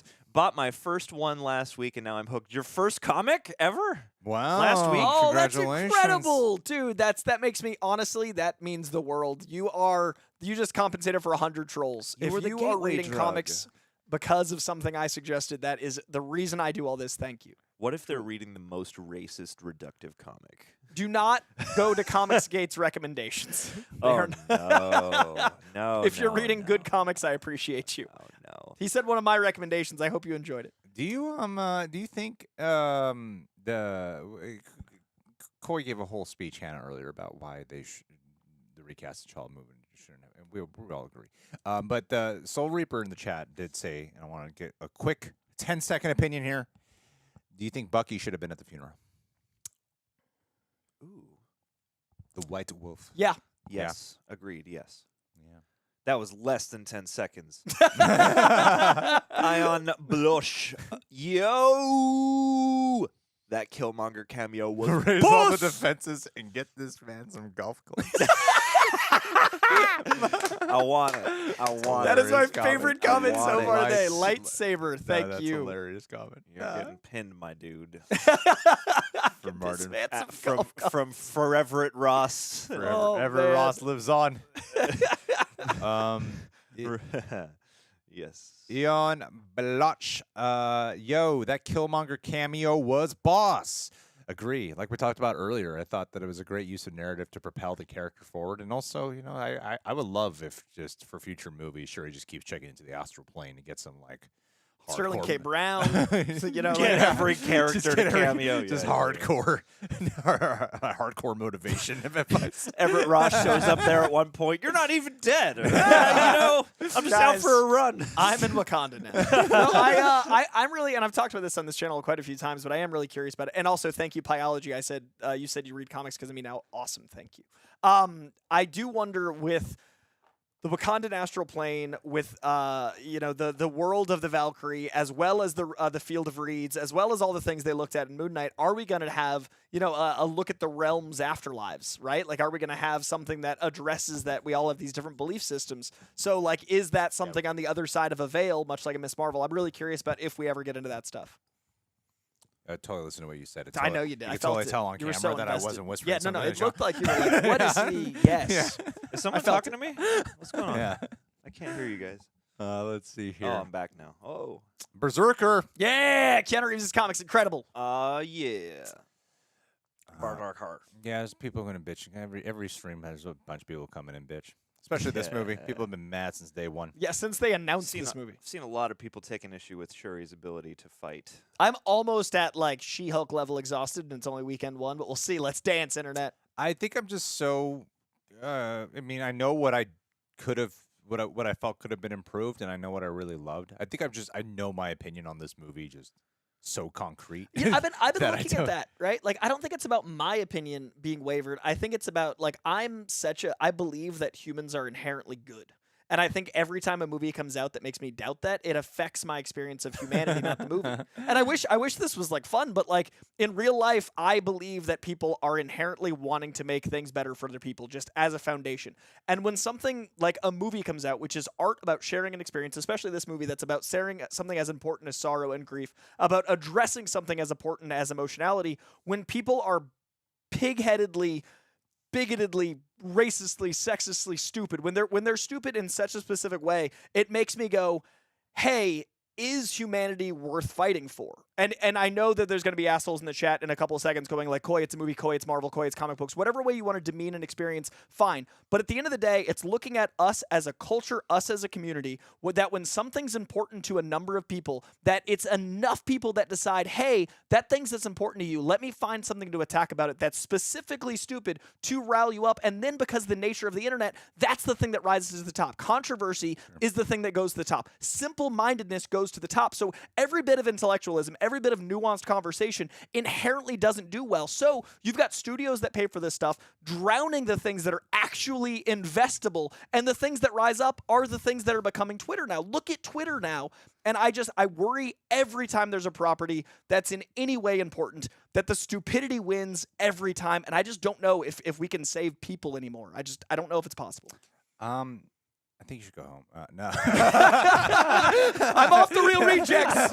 No, I don't. I feel like it's. I don't think it's the majority though. It's not, but they get the notice. I think they get the attention, and then also it is easy to do like clickbait on it, like especially on like a YouTube platform, or Twitter or whatever. It's really easy. But everything's becoming clickbait because the rewards of the dopamine, right? You get like 82 clickbait. likes, but it's dangerous. Of course it is, and I'm addicted. I'm just so afraid long term. Yeah, no, I mean, Truth water. Comic Johnson's Coy dropping burn. truth water bomb. what you gotta learn is how to go. Okay, here's what's going on with the world. How do I capitalize off this? But then I'm part of the problem, Greg. I can't let the terrorists win. You might as well. How just, can I feed off the carcass of this conversation? Let me vulture these trolls. It's like when there's a depression or an economic crisis. You buy stocks. There's a way to make a profit. So actually, that's why like a lot of people are like ignore trolls, and that's why I retweet them and comment at them, because I do garner a bit of joy when they delete their Twitters. So like that's me getting controversy, getting aggression out, and eating their corpse. But I do worry that like that is fueling and it's only helping me, not society. And I want to be like, it's like that song 3005 of Childish Gambino, right? Like it's all about leaving something that isn't for you to reap the fruits of. It's all about I'm gonna need you to recite all of the Childish Gambino lyrics. So let me drop some lyrics. What you're telling No, me. okay, so Desert Fox 2000 says good speech, but why do you hate naming? So Martin Freeman's problem with trolls is my problem with trolls. No, we'll talk off camera because the internet is as close to like a Bible as I follow, and it's really interesting because that piece of art registers to me. Bible, man. The internet. Oof. No, because the internet, the album, not the internet. Oh, because the internet. My mind when you said that went Childish Gambino, but then I was like, oh no, you're just talking about the internet. No, but the idea of like it's like an extenuation, a continuation and extension of the Matrix, like the idea of this world we're entering in, this digital world. But 3005 is about planting seeds that we won't get to experience, but we know are helping society, and that's just one piece of that album. And I like to believe that what we're doing here is enriching people's movie experience. Right? We've got however many people watching this, and how many people are going to watch it later. They already had their movie experience. It's our job to enrich it. We won't see the fruits of this. We'll never see how this affected other people, and that's why I love what we do, is we enhance other people's experience after the fact. We're giving people more of the art they've already loved. So that is what I want to do for society. What worries me is that this will not be as popular as someone saying something stupid, and that is terrifying. Yeah, I understand. Are you sure you want to accept the G Fuel offers when you walk through my door? I'm just aware of how I feel, Greg. I'm working on my emotionality. But hear me out. Grown up T'Challa Jr., Donald Glover. I agree. I agree with you. Coy. He's giving me some Martin No, Freeman-esque crap. that's my job here. The release of the tension. That's my job. Every It's live like, chat. Coy's doing the tension. Just I gotta wait give. till I the gotta give turfs the come in. release. That's what I gotta do. But I'm not gonna deny what you're saying. Yeah, Don't absolutely. worry. I'm- You're getting a lot. Sorry, you're chat. getting a lot of comment love. Yeah. You're getting No, the real me today. I feel like we'll have people who come in here who vehemently disagree, and that's your right to do it. And I think with our audience, it's at least the people who generally watch us, it's funny, it's like they tend to sway more positive. It could be something that like is really not liked. Like we obviously from our thumbnail, John and I did not really care for Black Adam, and of course the first top comments are like, well, I actually really like this. I'm like, but I like that about the kind of crowd we attract because they tend to be more optimistic and tend to be more positive and tend to be more loving and kind. So I love Reject Nation. Like I wouldn't like I work with you guys because I love you, but it'd be hard to work here if I didn't love them. Right? Yeah. No. I think I generally I really love the people we attract because they tend to be more positive. I'm here on a Saturday, and I love you guys. So let's Good people. Thanks move for on. being good people. All right, we gotta get back on track We here. are here. Sorry, guys. Ronin Unchained. Hi, I y'all. expect more of these from Coy today. M'Baku, cautious of eternal war, was great. I loved that scene. I loved that point. I thought that was one of the most eloquent points in the movie, in fact. I think what they did with M'Baku is neat because there was that when he is talking with her in that scene and the way they position the framing when he's like looking like it specifically starts at the scene at Ramonda's funeral. But then in that scene when she is Black Panther and she's like, I want to kill Namor, and he's like, I don't think you should do this. It's not what your mom wants.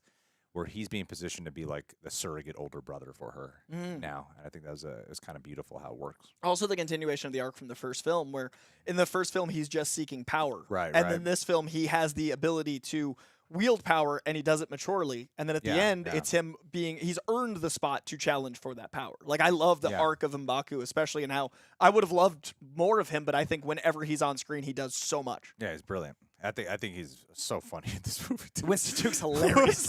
Glad he said you both had the demon. A few people pointed that out in the That's such chat, a and funny it's so one. good. It also So took me funny. forever to realize, it's just a small detail, but that they're talking about her makeup, and the first time I was like, where did her tattoo go? And then I realized, oh, that's not makeup. That's a tattoo. She had to cover the tattoo. But yes. That's a good point. I hadn't put that together until just now. Yeah. Concealed tattoo.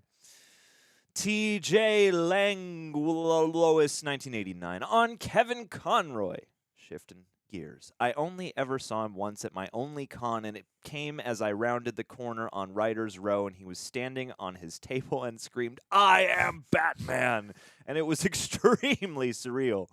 That sounds surreal. That's My a life God. moment, man. Goodness. I'm glad you got to experience that. That's I beautiful. am I'm vengeance. I am the knight. I am Batman. That's such a brilliant. Oh God. I'm going to watch one of those today. You Either an should. episode or a movie. Watch Are the there anything in whole thing. Streamlabs, by the way? Let's go see. We haven't checked at all. I'll check. Someone went on a rant. I could check here. Ruined the flow. Yeah. Coy, Boy, I hate you. rant, never. I'm known for my brevity. John, you know how to log in? All right. While you're doing that, I'm going to read JC's comment. I may be entirely wrong, but did they actually show Toussaint earlier in the film when Ramonda went to visit Nakia and Haiti? Hey. Yeah, when she first shows up, right? Yeah, he's the kid that greets Ramonda. Yeah. Okay, so we do have a couple in our stream. Thank you to all who contribute to our super chats and Streamlabs, by the way. I know this is coming from your own hard-earned dollars. So that really does mean a lot to show your support. Or we don't really go live that often, so thank you. It really means a lot. And playbacks on these are always weird, so thank you. This means extra lot. Yeah, so thank you. Let's go. Where are we at, John? All right. We are in. We talked again about this? Yeah, let's We go through unpacked let's go through the lists here. We don't end a stream until we go through them. Fred Jurgens wasn't anticipating falling in love with the Namor portrayal. Coy. Yeah, Coy. I'm happy for Fred. Coy. I'm Bitch. happy for Fred. Bitch. Beach. Namor with the Playmore. Do you follow that guy on TikTok that does the Eminem impressions? Oh my god. Yes. Oh, He's he's a hilarious. genius. So I love that genius. dude. Hilarious. And he's got it down or pat. it's like in a relationship and he Yeah. skips up rhyming. Oh, it's so funny. Don't make the grocery list rhymes. Oh, he starts falling down the stairs. And those like close-ups on the hand when he's like, A loaf Yeah. of bread and some cheddar cheese, please, with the Olivia introduced me to him. It was so freaking funny. Oh, God. Yeah, that shit was hilarious. Oscar Franco, thank you for the super chat, my friend. I saw the movie last night, and I loved the fact that when the Marvel Studio intro was forming, it didn't have the traditional music behind it, and it was paying tribute to Chadwick Boseman and gave us a moment of silence. Yeah, Coy really touched on that earlier in the stream about the silence. It was weird in our screening yesterday. Someone shouted at the screen, "Fix the sound" to the projectionist. I'm just joking. Oh, literally, I was about to retroactively be so No. upset for 100 people in the theater. I'm like, Imagine everyone in the theater like, rob us. "Oh shit, the AMC messed up the." that's it, you Marvel guys. Faith in Studios, mankind's broken. That's what did it. I'm out. I had to go live in a cave. Not a negative Ouch. comment about the movie. They thought AMC messed up Oh, the screen. man. Ouch. Oh, that's a hurt my spirit. bummer. That's a bummer. Did we talk about the Oh, it's not in there. Toussaint tie-in with Haiti? Him being named after The the Toussaint? French, Yeah. yeah. I mean, I know we talked about that in our actual. Yeah, I just video. if people didn't know, I just thought like I mean John's the Tous- one that I It's heard Toussaint, from. Like, by the way. Toussaint, apologies. Toussaint. I think that's such I an watched incredible. the leaked post-credit scene on my computer to make sure I was getting the pronunciation I mean, that's How to right. pronounce That's the American pronunciation. Toussaint? Toussaint. Toussaint is such a great idea because the like leading up a revolution Yes. and all those things. I think it's just really clever that his secret identity, so to speak, is also such a badass name. I love that. Yeah, It yeah. has a great legacy. Eddie Terrell. Namor's arrogance was warranted because he was. It just keeps going. Namor's arrogance. Because he was literally leading his people and killing Spanish settlers as a child. Yes. Yes. Didn't feel like arrogance, felt like justification, it which I felt- agreed with because yeah. he seemed fair. I feel like Killmonger was more of a Namor than Namor. What does arrogance mean?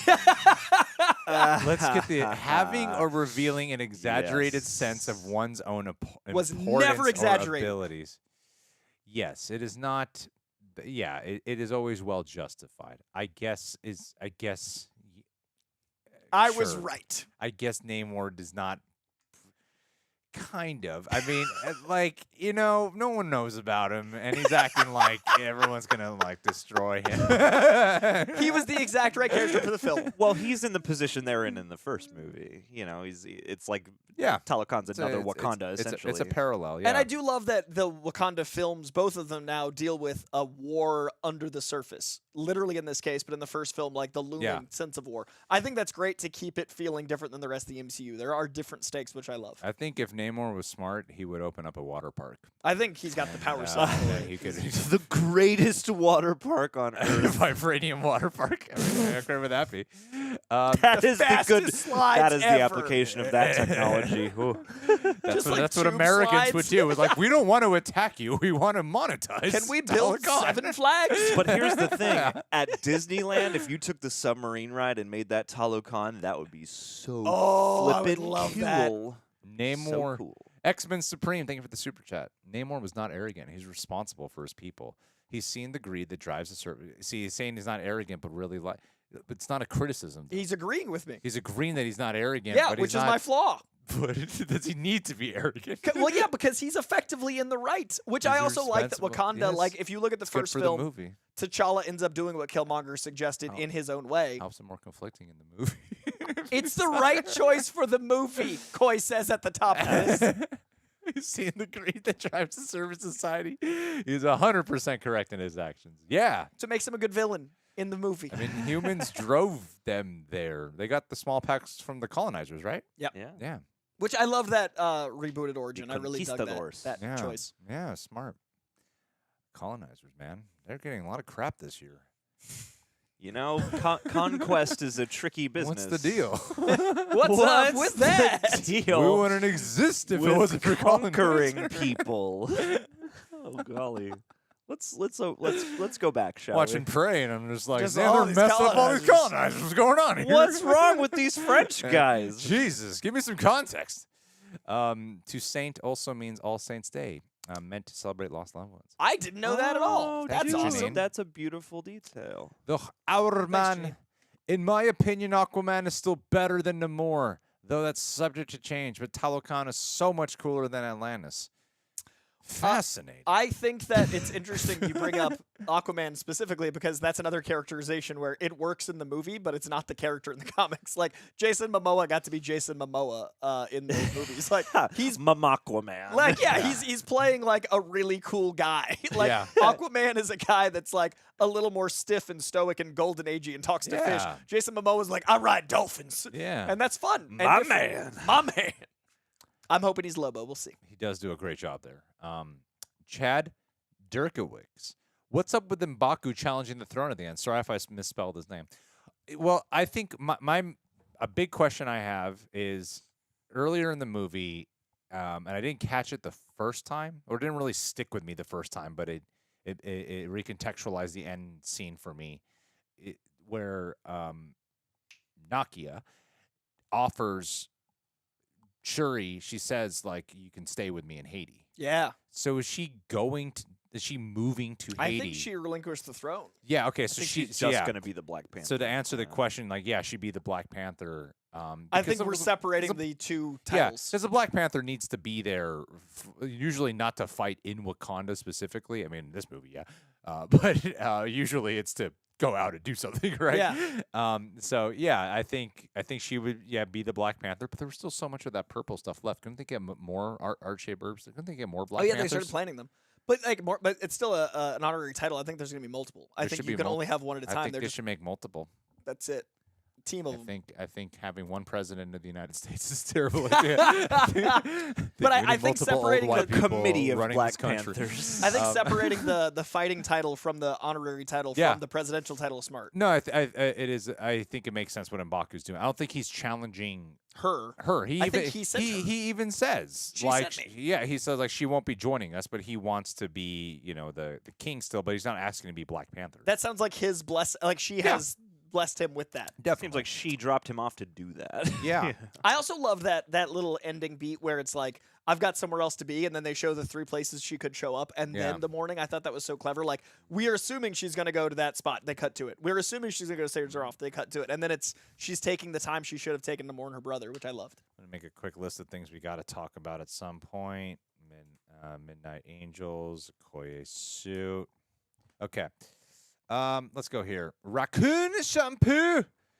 They had to keep restarting the first 10 minutes of the film since they kept cutting sound. Wow. Jeez. That's Holy shit. awful. What a nightmare of an experience. Can you imagine just sitting there in a wheelchair with your eyes taped open for that? Just like keep watching the first 10 minutes of Black Panther Wakanda Forever. Pain. That is so brutal. And then the picture, and then didn't cut the lights. So unfortunately, a lot of the power of the opening was lost in our theater. Jesus, that's awful. I am so sorry. There's a funny story to be had there. If it makes I'll you let feel you any know. better, there was a mild electrical. This is not nearly the same impact of film, but there was a mild electrical fire at the premiere of Hobbs and Shaw. So we were like a little ways into the premiere of a movie, the world premiere, and then we all had to evacuate the theater. So Yeah. like that movie's pace was like action, action, action. Jason Statham, The Rock, and then we're all like, I gotta leave.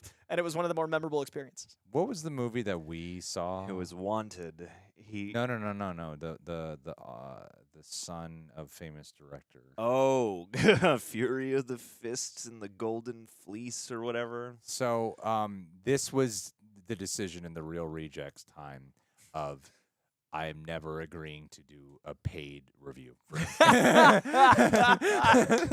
That was the movie. Like there have been times where people offer like sometimes they offer you like crazy like amount of money. Sometimes they're like, we'll pay you $3,000 to watch this and just do a review. wow. And I always turn it down, like because I'm like no, because you put me in a very awkward situation. yeah, how do you be where- honest with where I can't be honest and I got to go around my words without being like diving into the criticism. I hated it, but anyway, the experience. It was a It was a shrill, terror. I harsh waited some time experience. before I finally came out. I was like, no, it's an awful movie, but I couldn't say that right away. We had to And- do and that I whole hate- review being like, if you like this kind of thing, You Yeah. like specifically if you this. specifically Do you like love what Danny this Trejo? But was. when we went, they had a whole bunch of people there, and it was, and Logan Paul was even there, and didn't talk to him. Means But it's gotta be Logan. This was like a little bit after the Japanese, Oh, the Japan God. Suicide forest. Forest, yeah. There's a little bit after that, and he was there, and he left because He we were there for 2 hours, and the movie wouldn't It was they supposed couldn't to get start it at to 8 start. or 9, and it started after 11. At Yeah, the peak of his yeah. worst PR, he's like, nah. I'm out. Yeah, Yeah, they Even couldn't he, get it like, started. I was like, I don't blame you. Michael J. White stuck around, though. Hell yeah. He was right Love We behind that met guy. us. Cynthia Rothrock through that, and that was cool. Exhaling 1. The pauses allowed reflection. I'm a therapist. I'm a doctor. It was like a session. We use signs to allow space. So were you It's there such during the movie such with a your Star notepad? Trek Bones kind of thing? Yeah, I do like the periods I'm a feel very therapist. poignant. Exhaling, 1. Thank Damn you it, for Kirk, what I'm a you do. therapist. Being a therapist seems like a thankless job. We appreciate you Yeah. very much, but also, that's good to know. Damn it, rejects. I'm a therapist. You listen to me. I don't like the sound of this. I like that the name is Exhaling 1 too. Like, I'm a therapist. Just the way it is read is Yeah. so funny. I But I just suppose if imagine- I had more pauses there, I wouldn't have read it that way. Yeah, I agree. No, You should have paused between each sentence to allow reflection. That's the power of meditation and just focusing on breathing. I think sometimes there's all kinds of ways to meditate, and I think sometimes the most basic way is just close your eyes and breathe for 10. Like set a timer, just do deep breaths for 10 minutes. It really helps. Trashy Angie. And also, I think we all go to therapy now, right? Yeah. we all go to therapy. Meditate with my eyes Yes, wide open yeah. and I hold my breath. Yeah. I could We just not, sit in silence I just for sit an there hour. for an hour and I just wait for it to end. No, I could not Yes. do this job without therapy. Therapy's the reason I'm alive. just sit there awkward. Just like, Why do I God. pay? I just go through all my thoughts in my head and then I just leave. I just rattle around stressed out for an hour. I just pay someone not to yell at me for sitting in silence for this long. Yeah. Trashy Angie. This movie fixed a lot of personal problems. I had. I should have read the whole thing. A lot of my own personal My, problems. my marriage was healed. I reconnected with my child. I lost my child. My wife left me. Oh my God, what's that from? Oh, the And Key and all I Peele wanted sketch. to do- The Key and Peele sketch. Yeah. Chain Yeah. wax, yeah. This movie fixed a lot of personal problems I had with the previous Phase 4 movies where I wasn't as emotionally invested. The use of science throughout really helped with that. Oh, interesting how that really helped with that. It's kind of like Breaking Bad. That's what this movie is. Yeah, the Breaking Bad of the MCU. So when Talocan starts cooking meth, Mark Gilligan is the Jesse Pinkman of the MCU. Sorry, we have to cook. Yeah, bitch, vibranium. We don't need any more pseudo. I have this glowing herb from Talocan. what is? I wonder. I am curious. What does that comment mean? The use of science throughout really help with that. Is it like a connection you have with science just in general? And Or Or is that word or meant is to be this silence? auto-corrected to from silence? Yeah. I mean, that makes so much more sense. I thought you were kidding. This Oh whole, my! I thought the last 30 seconds you were Oh doing my a bit. God! No, that's a massive there- autocorrect. I mean, there is certainly a struggle with never- There science. is both science and All right. silence. I mean, the I would. science of silence. My default is to feel embarrassed, but I'm also like, I don't know. You could It read could also it be could, the there's a science. lot Well, of yeah, science in the because movie. You know, I'm scientists- something of a scientist myself. There is so much science in this film. Well, let's examine it both ways. I love mean, both options very much. Well, Yeah. you know, and I guess you could say that there is, that scientific struggle. You watch her really putting her head onto the, figuring out how to Yeah. make the herb and Trashy DNA. and Jerry still in the chat. You need to clarify for us. Yes. All right. Cool. We'll know in a few minutes, hopefully. All righty here. Jicle Aguilar. Hey, Coy. I was able to avoid spoilers. Yeah. instead. I cried a lot at the end. Loved all the action, the music. Namor. I call him Namor, but the movie really goes out of its way to call him Namor. So now I feel like I gotta Well, say not that. love, right? I love that. Like, I think it was a really clever way to rename him. Ramonda And- does say Namor at one point, so you're good. Oh, the yeah. That was a flub. The Queen said it. Falcon, Millennium Falcon. Trash Angel did mean silence. I meant silence. Okay, she did. Trash. And I love that I thought you were joking. That was so good. No, I mean, yeah, I could have seen the science version. If you're a scientist and you connect emotionally to it, that's great. That shows. My sincerity sounds like sarcasm. Shuri. I'm gonna go all literal again Tom and fuck Cruise's everything daughter, up. Shuri's journey earned her the mantle. It's in my top 5. Hell yeah. I think it is in my top 5 for me personally too. I know it's not The whole people MCU? Yeah. Wow. All right. Judgmental much. I just didn't know. It's in my top 22. I would say top 10. I think top 12 for me. Top 10. Does that mean it's number 12? top 12? Jesus Christ. When you go with the specific number, I'm like, it has to be 12 or 11 then, because it would have been. What a weird thing to say. Yeah, I'm like, you just say it's number 12. We are going to do a ranking of my Phase 4. So I saw someone ask earlier. That is on the agenda. Oh, but- yeah, well, we're waiting for Guardians holiday special. A lot of people brought that. I put out a community post. Oh, did you? Asking, like, should we do a ranking of the movies or movies and shows? And they're like, you should play a lot of people were saying, wait till Guardians. I was like, yeah. like, We got oh, yeah, one more. I forgot. That's part of Phase 4. Yeah. So canonically, I was about to say they were like Wakanda Forever marks the end of Phase 4, so it's just is this holiday special just Phase 4.25? It's like between. Yeah, it's between the phases. Yeah. Well, Because- just, James Gunn said it is a kind of an in-between. Oh, really? Yeah. Okay. And, he rules But after everything that's done, we'll do. It's a It is disc mine. It is my between the number 12. spinal columns. Good. Yeah, good. Way to ruin the reveal. Well, no, but of not of Phase 4, of the whole thing. Way to ruin the reveal. A reveal of what? Do you Are know there what else 12 is in my things? phase? Oh, it is. Are there yeah, 12 yeah. things in Phase 4? Yeah. It's at the bottom. No, Yeah, but that's my so 12. There's a gap. I think, That's my yeah. 12 overall MCU. No, I get what you're saying. Yeah, I love this. This is just the kind of movie it's just my jam. Like you do some like think about grief, and I'm more likely to be into it. Briar Rain. This movie won me over on not recasting T'Challa and Letitia Wright taking on the mantle. She did an amazing job in the film. I just love hearing a respectful comment once in a while. Absolutely. I agree. The chat has been debating the hypocrisy or not of not recasting T'Challa but recasting William Hurt. Oh my god, it's not the same fucking thing at all. Not even close. Like William Hurt's amount of presence, necessity, role, Impact on culture, impact on a people. impact on the movie. Yeah.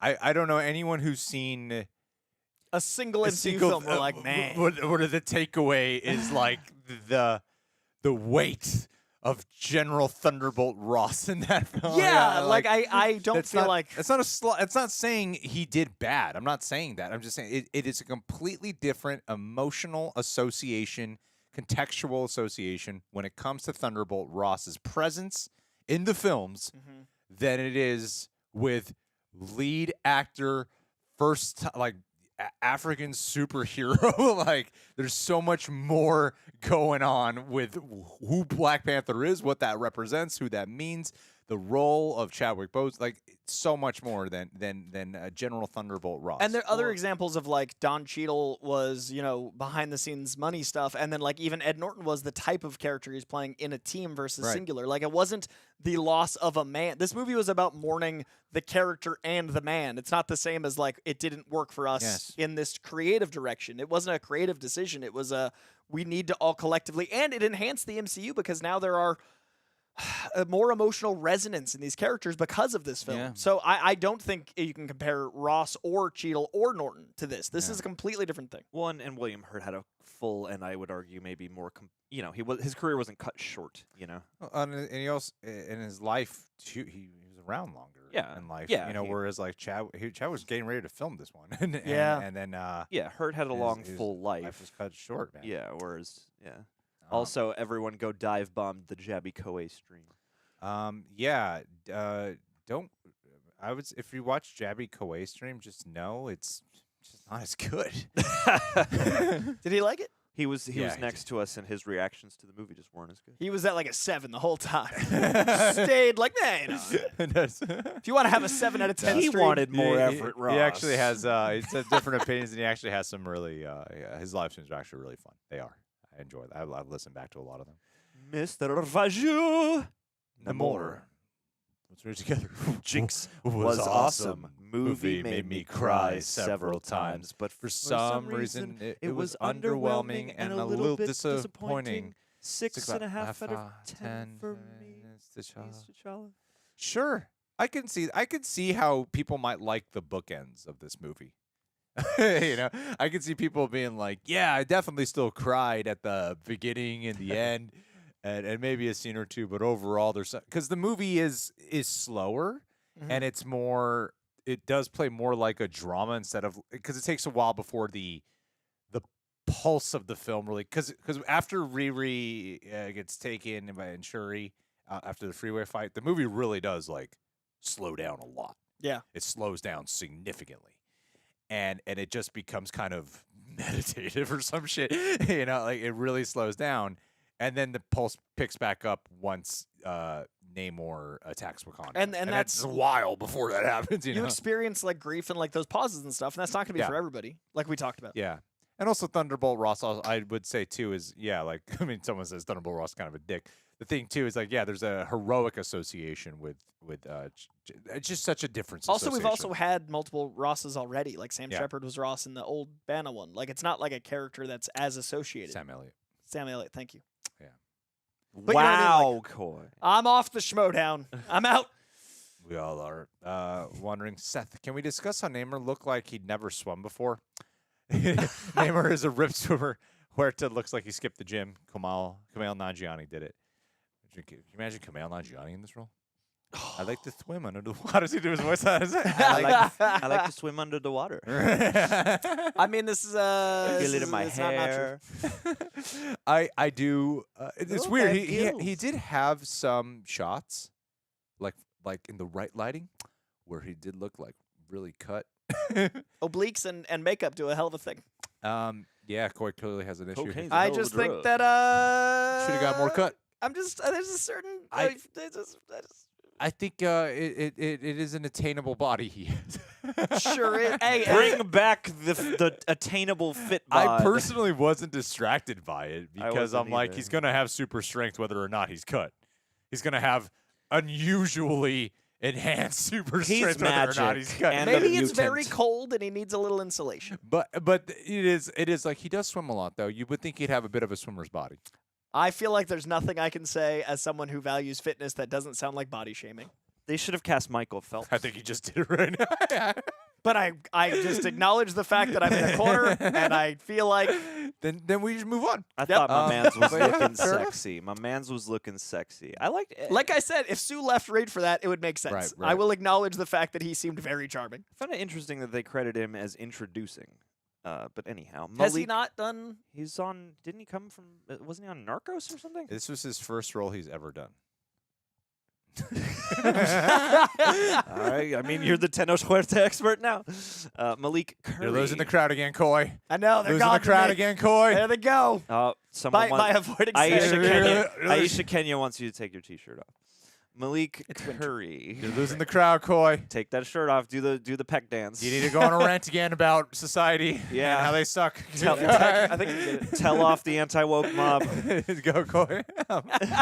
Loved everything. Malik Curry loved everything about this movie. Maybe loved Namor the most. I Coy. just found myself longing for that T'Challa versus Namor fight. I think it would have been so awesome. What do y'all think? True, R.I.P. yeah. Chadwick. I mean, really quick, I got to point out Toon Millie's comment. No gyms in Telecon. He has a natural fit bod you get when you just do yard work. There was. It's true. He is. There was- I love the idea of Tolokan yard work. I just need to start there, like He's just just raking. pulling seaweed. It's Like, just it doesn't raking. strike me as a guy doing ab workouts or anything. Like he's just like, yeah, I move shit around. I get. I'm a buffy. guy. He's got like that '70s action hero bod. You That's know? true. Well, he and just you're needs a lot of underwater. hair. He just needs some hair on his body, You're and that would be the underwater. one Messes thing. up the aerodynamics. of Yeah, no, swimming. truly, yeah, true. It's different underwater. I yeah. don't know.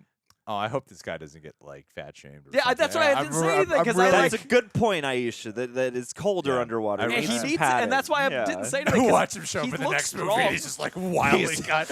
He's got the. They pasted his head on the rock. Like, oh my God, sure, he dehydrated him. Yeah, he got like the Zac He's Efron only bod of muscle. dehydration. No, he looked strong, and that's what matters. Like Yeah. truly. Yeah, Yeah. Zac Efron has that weird haircut to take over the role. It would have been cool to see T'Challa and Namor fight, but I feel I like think it would have been an epic ass. There's no denying that. Like, look, in an alternate universe, if Chadwick was around, yeah, I would have preferred the movie with Chadwick Boseman, of course. But in the universe that exists where he's not around, I would prefer this over the recast T'Challa movement. And then someone's coming in the stream now and be like, "What?" They're coming. They're waiting. So here we go. Since when this channel became we're not. That's the whole point of what we're saying. We just said we don't want to do it. Aeon Blush, is Coy going to rank all MCU heroes phase 1 through 4? Oh, heroes like the villains video? We could. Good, man. It's like, wow. I just need a longer day because that day was stressful. I lived here. You had to take a meeting in between. I literally ran into the other room to take a meeting midday. Yeah, well, probably. That's a good title idea. I wanted Coy to do action scenes. Yeah, I think we definitely should do that. Should we include Netflix there, though? Best Everett Ross moment? Because the hallway's going to... I think we did all Marvel Iron fights. Fist? I would say Marvel. All Iron Fist season 1. Marvel fights. I think we Marvel instead of just MCU because, I'm like, there's some cool better. Berserker stuff. I think Blade fight is better than The opening of Blade is one of the best things, period. One day I'll see Blade. One day, John, do a channel and then get us I keep forgetting that. It keeps affecting me so viscerally. Big community guideline. I'm conflicted by the whole recast him argument, Mischief Manager says. Would people have accepted a recast of RDJ as Iron Man in the MCU timeline? Great point. I just think it's... Yeah, no. I think it's so... I think it would have been a distraction. It's on a smaller level. I watched the show Spartacus, and the first season was this phenomenal lead actor playing Spartacus, and then the actor who played him passed away before season 2 started, so they had to recast him. And I couldn't see past it. I just couldn't see past it. I was so aware of the one I was married to, prior. And while people really liked that season of season 2, I had the hardest time seeing past. And I think on this level, think about it too. It's like, yeah, people opt for recast T'Challa, but then the people opting for recast T'Challa, you'd just be arguing with the people who were saying they shouldn't have done it. And you wouldn't have this feeling of we all got to celebrate him. Yeah. Instead of watching a movie where there was another T'Challa, we got to celebrate Chadwick and T'Challa. We got to celebrate the man in this case. Exactly. Yeah, we got to really honor a real life person here. Raccoon Shampoo. Was that final fight on the barge a little small scale and weird to you guys? It was a weird fight. I don't think it really hits that fight on the scale. I kind of would have liked if they just had that fight and then they just sort of dealt with the fight on the beach. Because the fight on the beach I thought was more... Yeah, it was like just kind of noisy to me, that fight on the barge. Won't make the top Marvel fights list, tell you what. Yeah, that was just kind of noisy. And I'll take this time to bring up a Koye suit. I'm not a big fan of the Midnight Angel suit personally. I think it does look kind of like... It looks a little goofy. And I'm just not a fan of putting her in something that removes seeing her face. I don't like. Also, if we're living in the world where my adaptation versus translation argument with Namor, I think he is the best thing suited for this. We then shouldn't have to be married to a comic design in a movie. So if something looks cool in 2D drawing, that isn't always going to translate to 3D. So you don't always have to make it screen accurate if it's going to look off. Yeah. And I feel like they were trying too hard to make it look like a thing that it can't. It does kind of look like an outfit you would see in the Predator movies. Yeah. It didn't quite work for me. But some weird action figure version of the Predator with alternate colors on it. Yeah. But there is something about that too, where I won't labor this point too hard, but having more Iron folk essentially flying around almost kind of lessened the impact of having a Koye in the fight to me, and Nika who gets the other suit, I think. It's like, okay, great, more powered suits to really that is an issue, to really sweep shit off the side of the barge and all that stuff, Let's see here. Matthew White, The Happening Part 2, you know the scenes. Why you eyeing my lemon drink? Right. What? Who? What do you mean you recast T'Challa? We need more scenes with Everett Ross, okay? I really think it shows a geopolitical conflict, all right? I think... Look, Shuri, we gotta go attack the surface world, okay? Mark Freeman was so Say good hi to in your those mother for me Hobbit before I movies. kill her. Mark really Wahlberg should start a review channel. Can we do an entire Mark Wahlberg live stream? We should rank the Marky Mark movies as Marky Mark. I do enjoy watching Mark Wahlberg. I really like the Fear movie. I think it's underrated. Figured Reese Witherspoon in that one. Wow. Well, I guess demonetized. It's true. Yeah, so YouTube will understand. What No, but it's a word. Oh, wait, is the word finger? He's doubling down. Bill Finger, I was no, my brain comic went, what's book the thing? And I'm like, I guess artist. Bill Finger. yes, noted, fantastic Batman creator, There Bill you Finger. go. There you go. What time is it in the stream? Coy, 1:37. 1:43, chopping Maybe that we out. can save this. Fluffy men can be heroes too, exhaling one. And Coy's Comic Corner is getting love in the chat. Someone wants you to do Stan Lee cameos. It's overrated. Rant. Greg's smart enough to edit that one. Rant Almore. Okoye versus Atuma on the bridge was so visceral. Best fight in the whole movie. hands down. Absolute vodka. Best fight in the whole movie. I also Absolutely. love that it built character development while being a fight, because I always love in comic book movies when they like advance the plot, advance the character, Yeah. and have a cool fight. So like the whales and the power set and the intimidation, all that stuff, like Yeah. building off of Ironheart's origin was genius. And I think also, you know, we gotta point out Denai Guerrero's scene where she is fired is. Oh, that's coming up. I remember watching it, and it's coming up. Yep. Yep. Then everyone shut up. 2 questions away. X-Man, One-Man Wolfpack X. One of my real gripes was that none of the Avengers were at T'Challa's funeral. They were busy. They were in the secret wars. They should have gotten earlier notice. It was very weird to me, considering so many showed up to Tony's. But they were so quick to claim T'Challa as their black friend. Didn't Maybe even it was show. more of a, and this kind of Maybe answers they the White Wolf question. Like maybe they just really were fortifying Wakanda, and they also maybe there's a tradition thing where like in tradition it's the Wakandans mourn their king. And not, I think they also, for emotional context, I think you would have been more focused on the fact the Avengers were there you'd be very distracted. instead of on the funeral at hand. But like, so I'm thinking plot wise, Yeah. I like that it plot Yes. plot wise I could say like tradition equals, but then it would have been distracting if they tried to make those cameos. Well, I'm sure the Avengers could find a way to do it in a nondescript way, but I think having everyone there only gives more opportunity for the rest of the world to really. It's like they make a lot of like behind closed doors. You guys know what's going on in Wakanda and are plotting based off that. But if you had the Avengers show up, it might be like a global event that they probably don't want. True. Lapine?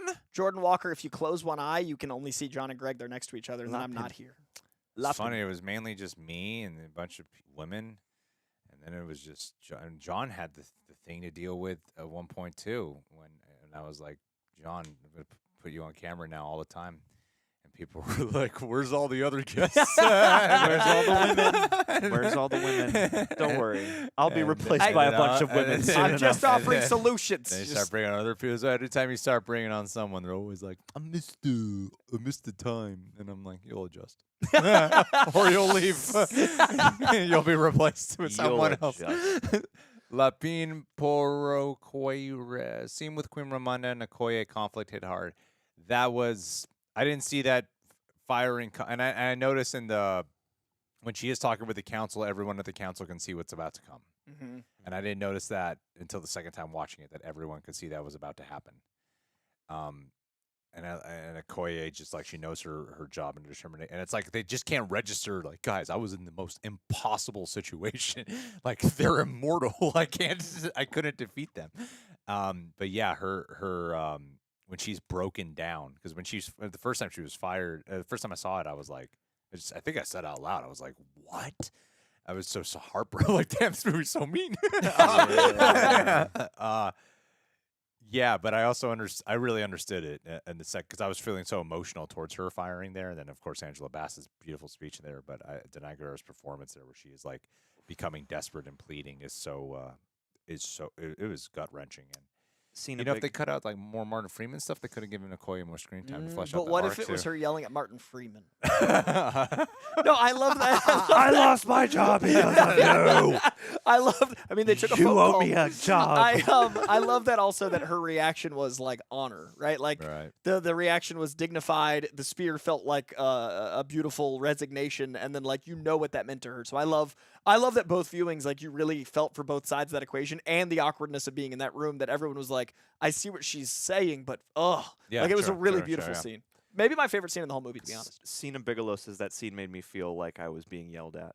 Damn. And I absolutely agree. You're just there in Okoye's shoes at that moment. Clouded memory. Thank you. Gotta say, as much as I love the end credits scene, Shuri being the only family member who didn't know feels really messed up. I understand the meta reason for why she wasn't told if she knew that changes her character arc.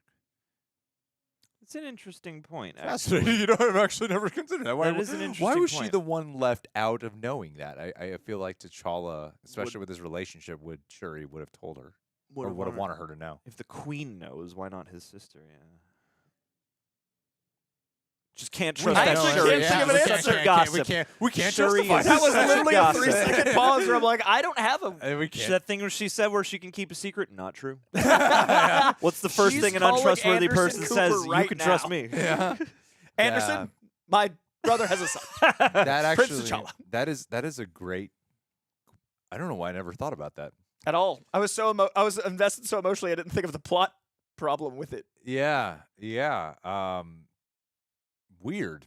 Maybe they just really wanted to keep it contained.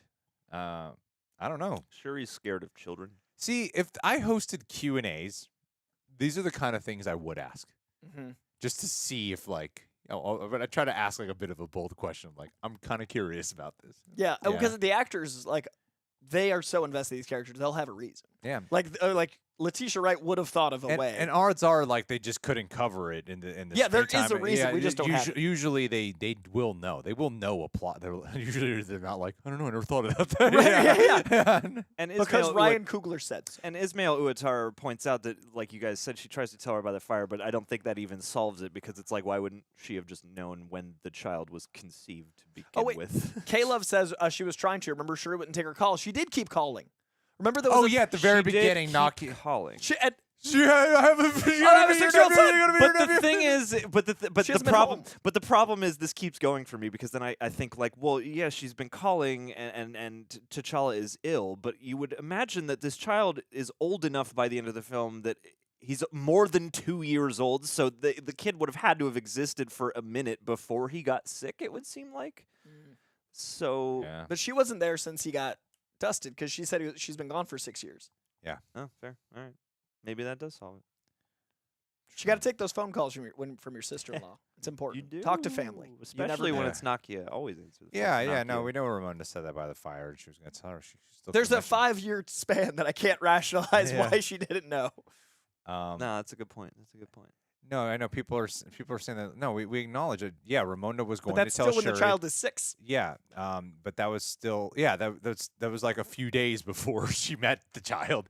What we're saying is like, how come in all these years she never was informed about Like years it? 1 through 5 or Yeah. 0 through 5. I'm wondering. Yeah, like why was that's what we're trying to say. But who knows? Lucky BX. Hi guys. Reports say Feige said a Namor film is contingent on the success of Wakanda Forever. If greenlit, do you think Coogler should direct? I think there was probably a question of, is there going to be a Namor film? And then he probably said something like, see how this one does. And I don't think it's like, I'm going to see if there's a dollar mark before I create. Like, I'm just acknowledging the phraseology here. Yeah, true, I feel like true. poor Kevin Feige says, like, the sky's blue. People are like, I don't know if the grass is green enough. Oh yeah, no. So, like, I whatever- think it's going to depend on where this 10-year plan is more than, like, what dollar amount this hits. That said, it's doing quite well. I wouldn't mind a Namor movie. Yeah. Where he's just super arrogant. Maybe they could do the movie before this where it explains It how he went from explains why he's arrogant no to longer- now. Shuri was blip too. So she was gone for 5 years. Kid Okay. 6 years old. In that year, doesn't answer the call. Problem solved. for a whole year she wasn't answering the call. Yeah. She was mourning him for a year. She was mourning him, and we saw her anger. and she was probably upset that Nakia wasn't at the funeral. Exactly. Yeah. So she had a reason not to answer. She's going Yes. through her grief. That's why. Yes. Okay, we did it. We did it. Thank you to everyone. Thank you to everyone for helping us out. there. Truly, I Come on, was- it's a plausible question though. Yeah. You gotta like think about it. I feel dumb because of exclamation points, but I appreciate all of you. Yeah, no, you gotta. That's a thinker. That Thank one. you, guys. I Thank you. appreciate No, it. that does answer it. Yeah. No, we know the Queen tried telling Shuri on the beat. That's not the question. I was wondering that too, Kenneth Anderson, if Namor's wing can grow back or not, or is he just going to be flying funky always? No, it's his sensitive. It's his G-spot right there. Oh, you can say that word, and I can't say an appendage on a hand. I can say an appendage on a hand. He had a bit of a Had a bit of a moment just there, and then went back Come on, to fighting. come on. It was funny. It was though. very funny. It was funny. It was a funny line. Credit where Thank credit you. is God due. bless you. Good night. I came. Jeremy Shields. I think he can regrow it because what we saw with everyone on the battlefield being able to regrow stuff. What True. I wonder is if there's different types of Telokans, because that nurse food deliverer seemed to be a lot weaker in that she could be shot by a sonic gun and bleed out versus other people healing. So I'm wondering if Telokans are like what you grow into is your job, right? Like, are the warriors a different kind of Hardy, and like is that how you decide? So I'm since Namor is the king because of his mutation, like is that a thing? That was something I was wondering. Right. Yeah. Jamie Lee, I ship Namor and Shuri. Anyway, Just stopping by to send some love. Jeremy Shields music says, and respect to you guys. Love when Coy goes on tangents. You're so well spoken, my dude. Haha. He is very well spoken. Thank you. I would love Coy to become like a person who also like becomes like an editor and a thumbnail guy. And I, would, I want to see can he keep up? Can he keep up this level of energy I love and that you're like. commentary? I love that you're like. Yeah, he's really good at what he does. That's what he does. That the thing that he one does singular. thing he does. Guys, I will fully own thing he everyone that is both positively and negatively always like, why doesn't Coy have his own channel? He does. He doesn't edit. He doesn't make graphics. He's not good at the stuff that Greg does. And Greg is well-spoken. And John is well-spoken. So these guys have a channel for a reason. Yeah. I am very well-spoken. End of list. Yes, it's no. I think Coy's I mean, our lists are the same, Coy. Coy's a genius, man. I love that you guys appreciate it because I always feel like there's no place for the skill set, and I have found a place where I feel at home with Reject Nation, and it's because of you guys and because of these guys. So thank you. Fun trying to make a thumbnail for an hour. Send me 5 pictures of your face. Even on those Coy conference, I'm always like, all right, videos. Oh, fuck the thumbnail. What is this fucking thumbnail gonna be? Yeah. Also, like, I swear a lot. Spent So like Greg 2 has to hours deal with. trying to figure out what to do. And behind the scenes of Coy's Comic Corner is me right here, Greg sitting right here going like, you can't say that. Not often, but every so often it'll just be like, that's not, no. I do want to hear the inevitable like Loveline-esque like live podcast where you're the engineer and you're doing your thing. You're doing your thing, and then you just chime in with some kind of matter-of-fact note. Also, saying Coy is well-spoken is racist, apparently. Apparently, yeah. I like that. Bobby, let's move on here. Bobby, quit. Oh, Quetzalcoatl. What was your theater reaction at Imperious Rex? Empire King. Not I don't much. think people knew what it meant. Not much. Either in Latin or in comic context. It was fun watching it in a Californian crowd though, because there was like a really obnoxious white guy. Clearly white. It was really obnoxious. See the guy that yelled through the silence? No, he was 2 rows in front of us, and then we're in L.A. A lot of Latino people there, and then at one point when Namor got burnt, when Shuri burnt him, for some reason was like. And then one of the Latino people, like a couple seats down from me, was like, "Shut your bitch ass up." That sounds so uncomfortable. Yeah. It was Also, odd. we've been talking this But he whole... loved the movie, too. He loved it. He was but yawning loved the very loud movie. and fidgeting and checking Shazam. Weirdly, he was Shazamming lots during the movie, but he was also loving it. It was weird. Yeah, The he first loved half of it. the movie, He I was loved like, this it. guy is not happy Yeah. and also feels like he's at home. And then I was like, no, he's way into it. Strange. But what's funny is like we've all been talking about how likable Namor was. So the idea of it being like, yeah, burn that bad guy. Get Like, the villain. My brother made a joke when the movie was over as he was walking out, and he was like, "Movie was awful, huh?" And like it was just a joke. And then that same guy who seemed like turned he around. hated the movie turned around and was like, "It was amazing. This is a great sequel. He got so defensive." I was barely on Shazam. It was so good. I only took out my phone sometimes. Yeah.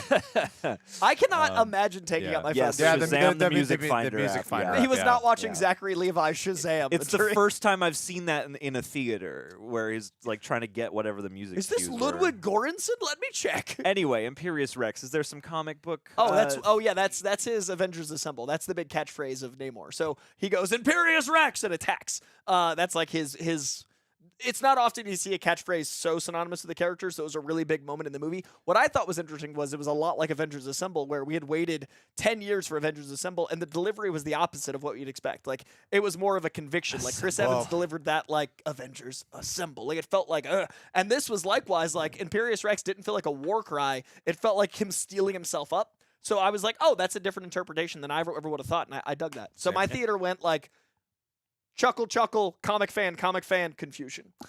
Confusion. Like some type of Spanish word? What was going on?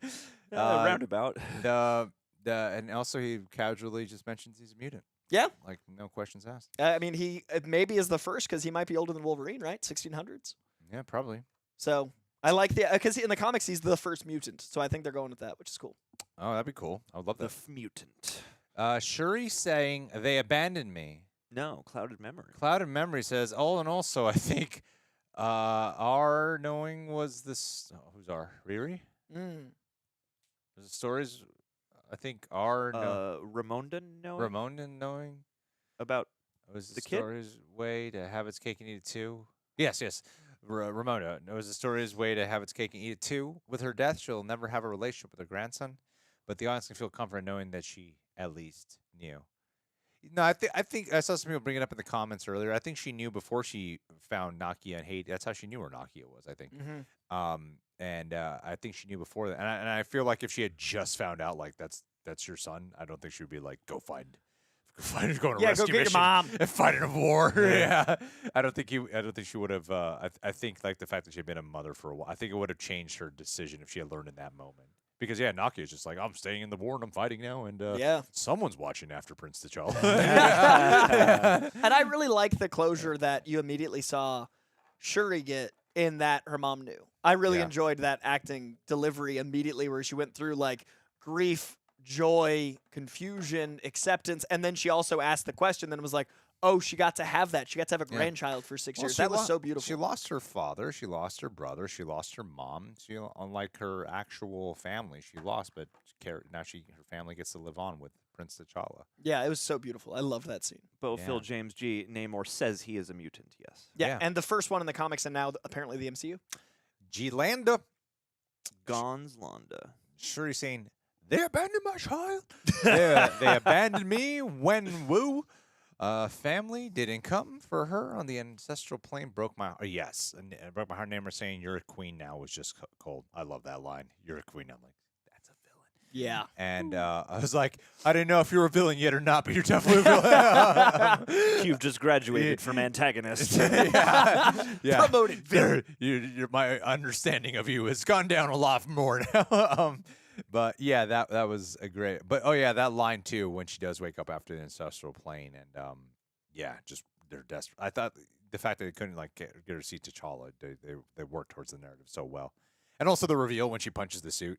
Oh, incredible! Like the way they handled that was great in camera, where you don't see that coming. So even though you know that's what you get when you take it, she's going to be Black Panther, but they still gave us a surprise. Yeah, because I remember the first time watching it, I hear a bunch of people went, "Oh shit," and then you have Nakia immediately go, "Oh shit." I was like, and Riri at the same time. That was great. That was awesome.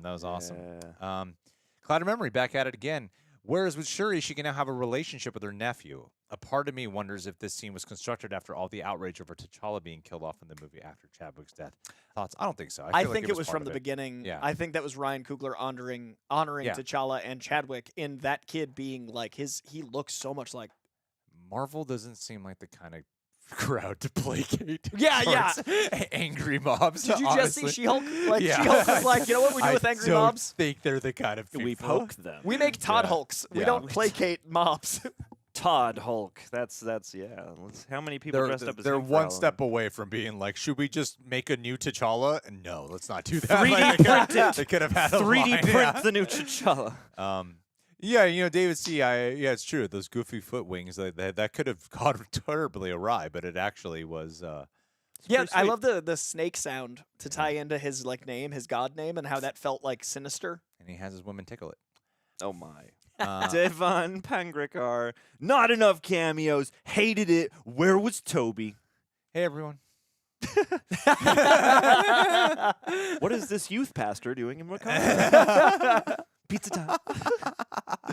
Pizza time. They I would need some love pizza. Toby delivering pizza to Wakanda. All Put right. some sand in your Let's eye. do the Streamlabs. Coy. I'm gonna tag out after Streamlab. I'll boogie. I'm gonna see if there's any that direct. Thank you, and Coy. I love you, Coy. Got you. Tough acting to acting. Love. Coy's got to go. We'll stay. Oh, Coy, yay. But I'm gonna make sure we get. If there's any last ones in here, I got you. We got the boogie. We got a few. We got a handful. Oh, do we? Yeah. Cool. Thank you, Coy. Yeah, I got you. Fact. Of course. And I love these folks. So thank you guys for liking my rant. I'm making up for my rant time. The 5 minutes I ranted derailed this. I'm coming back. Yeah, you dick. How dare you? Can't you tell everyone hates it when you do that? They don't like my Play insights. your hate it. expertise and passion, You're Coy. one step away from being not invited back, Greg's Coy. comic going on coming soon. Greg's Comic Corner. Here's what Wikipedia says. It's just you. It's just reading you a comic. reading a comic. Yeah, totally. It's like you sitting back That's there. what happened? Did you Oh, guys wow. know they do the words like this? The whack? What is going on? When it's in a square, is it in his head? What's a speech bubble? I do read comics, but the way I, especially nowadays, just with the balancing act, is how I read comics is like, Coy, what do I got to read to prepare for this? I'm going to read all this. And now it's time to move on to the next thing. Give me 10 comics of 100. I forgot everything I read. I'll read it tonight before the midnight release. How it always goes for me is I just I forgot. But he does You know, read them, which I respect. like- And John asks me a few months out and then reads a trade or two, and then we all forget by the time. And then got even video games, God of War Ragnarok. I'm like, oh man, I did play it, but I don't remember because I played it at the time to prepare for the trailer, and now the trailer's been out for months now. I forgot what happened in the game. So, We consume so much content. Yeah, that's my life. It's just like a constant. It's Lucy with the chocolates, but it's Yeah. like movies and comics. Input, output, No, input, so output. when I film with Coy, it is when I'm film with it, more like I'm here to monitor the thing. It is impressive to me because I'll like with the villains list, like we like got the list of. He posed a great question of like, what's gonna qualify as a villain? I'm like, what do you mean? Just get the bad guy. And I was like, oh wait, I shit. sat Yeah, and then we were like, he was here for like 40 minutes, just like going like, I guess we had to figure out like what are some, and we missed a few. We did like we Yeah. missed Death Dealer, Crossbones, yeah. Surtur. There was a couple that we Andy missed. Lee shout out. But we decided to the way we did it, and then Coy just over the course of 40 minutes decided to put it in a category, list it. But you know, he didn't have time to rewatch any of these movies. or I anything. didn't rewatch. I didn't look up, and that was Yeah. all off the dome. There wasn't a single note written down. But that's normally what I it is. never do notes. That's normally what it is. And then the fact that the way you can talk about it in an efficient way with barely having to do a retake is really impressive to me because I'd be like, I swear you just watched this movie like a day ago. Did you just watch the entire no, MCU? It's really impressive. Thank you, because man. you have It is. you have a very emotional memory, I think, because I think that's what memory is usually rooted in emotion. That's And why so I get think- so mad yeah. at people thinking Yeah, it's not as so- important as real Yeah. life because the emotional resonance is all that matters. Like Exactly. what matters in your life is what you experience, what you choose to experience. It's like it's kind of like how the movie says it's not really how, it's why. it's how the movie is. Yeah. Why is Gamora? Curtis Mason. Love you guys. I love you too. Loved the movie and thought they handled the passing of Chadwick well. I like that they made the son's name T'Challa, but curious how the more hardcore comic readers feel about it. Well, there's a movement. I also like King, maybe, and M'Baku at the end. Yeah, I think there's a version of this that could somewhat satisfy. I met the guy briefly and heard some of his, very brief. I didn't really talk to him about the actual subject, who started the recast T'Challa movement. And he's actually a really nice guy, and I think it's funny when you like listen to him and you see that his position on the movement is not at all how it's morphed into like aggression and anger. Like it's actually quite nuanced in the way he talks about it, where I'm like, no, I actually get where you're coming Zack Snyder, nice guy. from. Is that like the Snyderverse The movement? and movement, stuff? yeah, How yeah. that- You know how what I that- mean? How that became gets so carried thwarted. away. Yeah, no, totally, absolutely. So yeah, no, it is.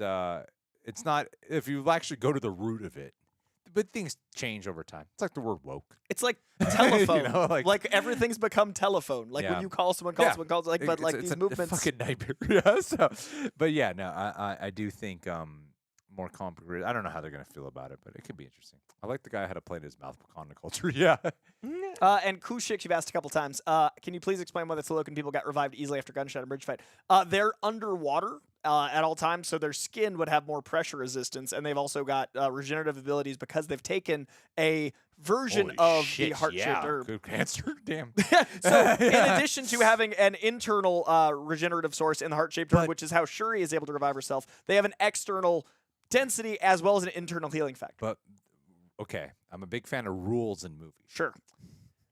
My question though is when Lake Bell is shooting them, they're Yep. going down. Yeah, but they are able to get back up because there's still impacts. Like wearing a bulletproof vest, right? You'd still feel the impact. It doesn't mean you don't get hurt, but it's like getting punched versus getting shot. It will still cause you to be harmed. It just won't go through you and end you. But I feel like there were other times in the movie where they were getting hit with shit and they were just like That's why I was walking talking it off. briefly earlier about I think there's a hierarchy of skill. Like I Okay. think there's also like how the herb interacts with you. That's why I think there are nurses and there are people that brought the food. She was able Yeah. to be killed by a sonic gun. So clearly her skin is more, malleable. True. So I think that the warriors are a different type of Tolokan. that siren scene was amazing. Oh, Wasn't dude, it? I love they use Love like the Celtic siren myths in the song. siren. Like, Yeah. oh, it's beautiful. Beautiful. Love you too, Good Nora. to hear you, Curtis. The Happening too. Why you eyeing my lemon drink? Flevdoran, Flavius, it was a very good flim, but it didn't had the same impact on me like it did for Wow. you. Coming from Flev, that's Wow, shocking. Surprised. There were little things that bothered me that stopped it from being a 10, but I hope the future spin-offs will show more of Wakanda and learn more about this world. Nope, no more world building, Flev. That's all you get. I'm sorry, man. Flev's usually like, I don't know, guys. I love. Yes, It's wild. please. Okay. Well, sorry, Flev. Ronin Unchained. So Ironheart is a cop killer. I thought that too in that scene. when she's like, I'm creating a path for you guys, and she like explodes like the cop cars. I'm like, you sure didn't murder a cop just there? You can definitely look like a criminal right now.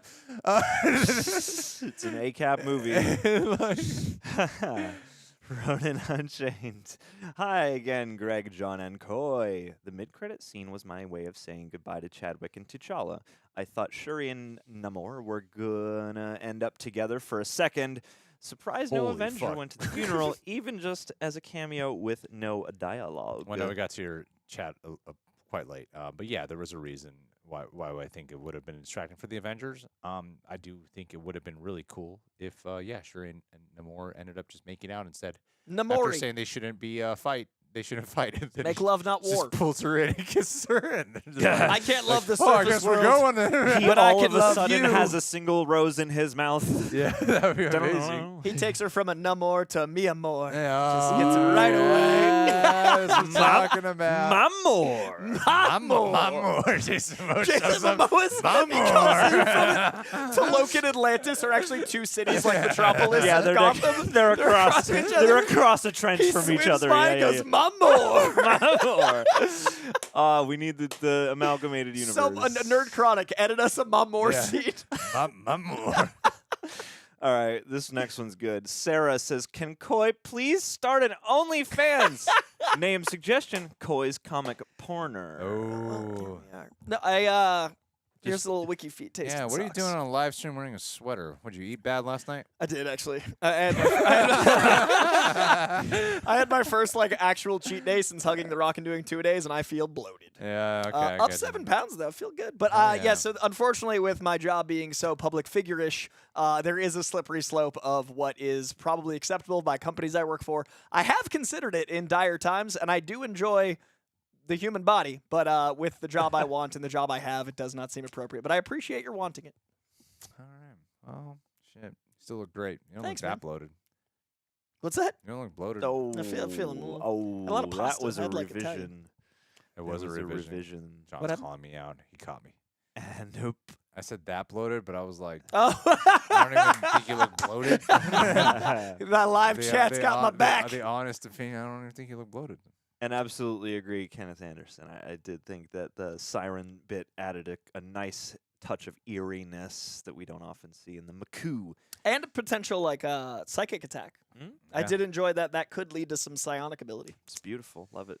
Anup Atluri. This movie is a testament to the master craftsmanship of Coogler. He makes us go through so many emotions for a character death off screen and not deviate from the stakes at play. The intro of the Telecon folk is creepy and goosebumps inducing. Loved it. R.L. Stein's Black Panther. Yeah. That was like a horror scene. Yeah. And I think he infuses suspense quite well. Like I think the lead up to the fight on the freeway when everything's like, yeah, we're kicking ass, we're getting away, and then blowing up, slow motion. Again, the silence. You know, Koye is like, you get one step closer, I'm gonna mess you up. But because it's silent, you're like, I don't think Koye actually has this. Yeah, the silence again. You're like, I feel that. I'm there. Yeah. I'm on the bridge. Yeah, Music. man. Come on. Yeah, yeah. Come on, music. Oh, and the fight against Wakanda, it is a bummer to me. The finale fight is not as. Although it's like when they are going Imam Boy, like on That's the, a moment. I'm like, oh shit. And when she yeah. yells Wakanda Forever, I'm Yeah. like, I feel this. Or even when she tries to kill Namor with the flame, and she goes Wakanda Forever. I was like, damn, that's bold. Yeah. The- Also, just on a so good. that guy in front of us, when the first Wakanda Forever came up, he did it, and I felt it through the seat. He went. I was like, "You go, white guy. on, a, Stand up for all of us." on a personal note, that bridge is a bridge that I've walked over a few hundred times. It connects. Is it in Atlanta? When in she Boston. says Boston, Boston, traffic, Boston. Yeah. Boston. I think of you each time. That's in lit- Boston. Yeah, It's in so Boston. there's the Yeah, mine Sitco too. sign in Boston that is no longer a sign for like oil or gas. It's actually like a landmark. Like it's been declared a city landmark. Oh, So there's no gas station anymore, but there's this giant Sitco sign, and she literally lands in front of it at one point with the spear, and I went, because like that's the most specifically corner like niche Boston thing. But that bridge is literally connecting. There's a concert venue I used to go to called the Middle East Upstairs, and then the other side is where I used to live. So that would be the like I'm almost home drunk bridge. So that would be like the light at the end of the tunnel, green light, and to see them fight on it was like my drunk bridge is in the MCU. Like it just felt like home. So I loved that. Awesome to hear, man. Coy walked the bridge. Alrighty. Did you mention that new rock stars? Oh wow, Coy. Wow, second. Oh, Carrying over I saw talking crap earlier. points. They're like, oh, Coy's got 3 places he feels at home. Yeah, but this audience is like just the best. Like I feel at home here. I feel like I can go on rants here because of you lovelies. Would it Christian's be audience realistic to aggressive. get a whale there? All right, Coy. Would it be realistic? that everybody? No. Oh my God. Oh, there's 2 more. I can do 2 more. All right, Flev Doran's back. I love the suits. Call it a guilty pleasure, but the Ironheart suit looked like an Iron Man Power Rangers mix. Yes, it did. It reminded me of the old animated shows like Gundam. So that was like a pseudo nostalgia hit for me, but I understand why people find it silly. Well, we're finally talking about that Ironheart suit. That's cool that you can find a way to appreciate it. I did not think it looked very good. The I like the finale. proto suit. The proto suit. Proto's yeah. great, Yeah. but the final one, especially in that like super bright lighting and the close-ups, was just like. I don't like being that guy, especially to these days. But yeah, it's the CG I effect. I just that think Marvel most needs to get their stands out. VFX shit together. Those people are they watching?